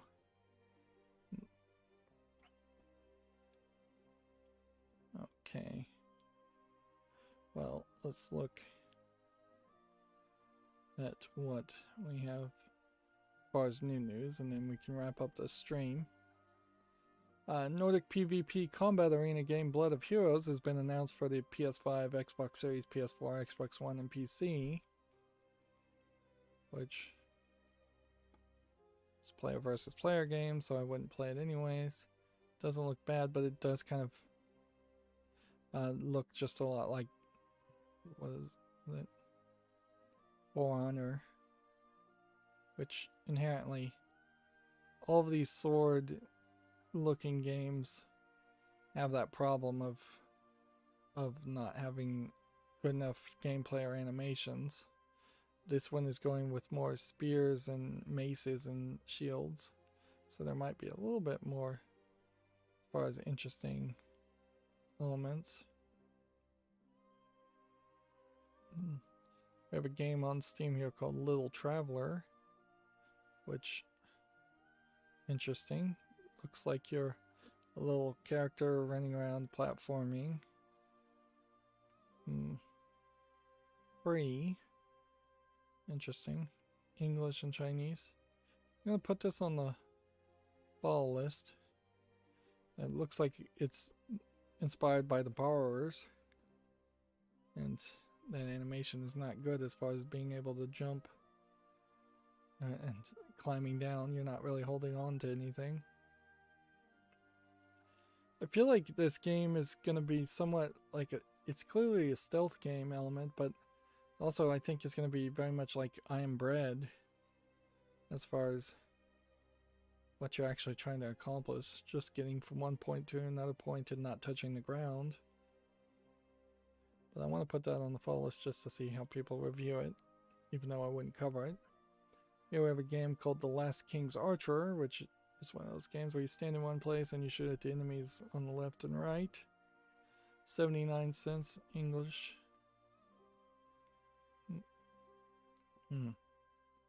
According to Gamasutra, modders have made $350 million through the Minecraft's official mod marketplace.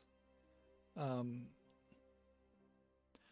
guess that's good for modders, but also I would say with the introduction of the Minecraft mod marketplace, I have not seen a massive increase of quality or even more mods.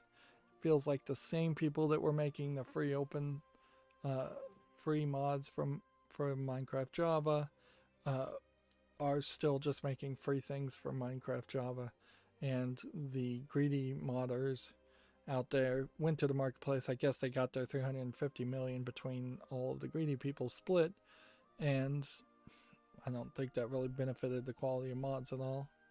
And that's pretty much the same argument I'd make for any kind of paid marketplace for Skyrim mods or any other game with mods, is that I really feel like mods should be mostly free. Modders, inherently, I don't come from the perspective that people deserve to be paid for their work. I come from the perspective that people deserve to be fed and clothed and taken care of because they're human beings, even if they don't work or create anything that anybody else appreciates. So as such, from that perspective, that I think all people should just be taken care of in a universal basic income type sense, I don't really feel like modders should be paid for their work, nor do I really feel like programmers should be paid for their work. I think they should be artists who get prestige and esteem from their work if they do a good job, and that's really what should motivate people, is that they should do things that they have passion for and that they want to show off their skill and talent for. They want to get that prestige and esteem, not just money.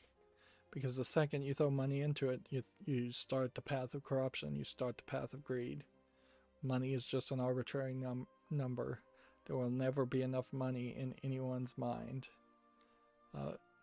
And that's a toxic way to kind of live. Let's see. Gamasutra has an article. A mobile company, Wildlife, has opened a development studio, Super WoW Games. Let's see. Disaster Report 4 Summer Memories is not new, but it is on 40% off for $35.99, which is still way, way, way too expensive. I feel like the Disaster Report developers and the Earth Defense Force developers should work together, and if they got merged together, then you'd have a story with an interesting story and better animation, almost certainly. This is also, I believe, the first Disaster Report game to actually come out to the West and support English in a Western release.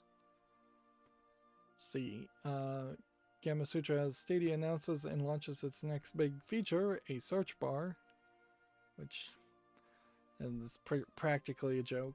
It's totally a joke at this point. And then Gamasutra has a job listing here for Seismic Squirrel as a senior gameplay designer in Issaquah, Washington. Which I don't know what Issaquah, Washington is, but Washington's not that big of a state, so it's probably somewhat close to Redmond, Washington. Yep, and I guess that's going to be it for this stream. As always, I ask you to like, share, subscribe, comment, and watch every second of my videos. If you want a friend or follow me on any social media sites, there's a whole bunch of links down below. And if you want to support me further, there's a link to Patreon, or you can friend me on Steam and give me a game off my wishlist.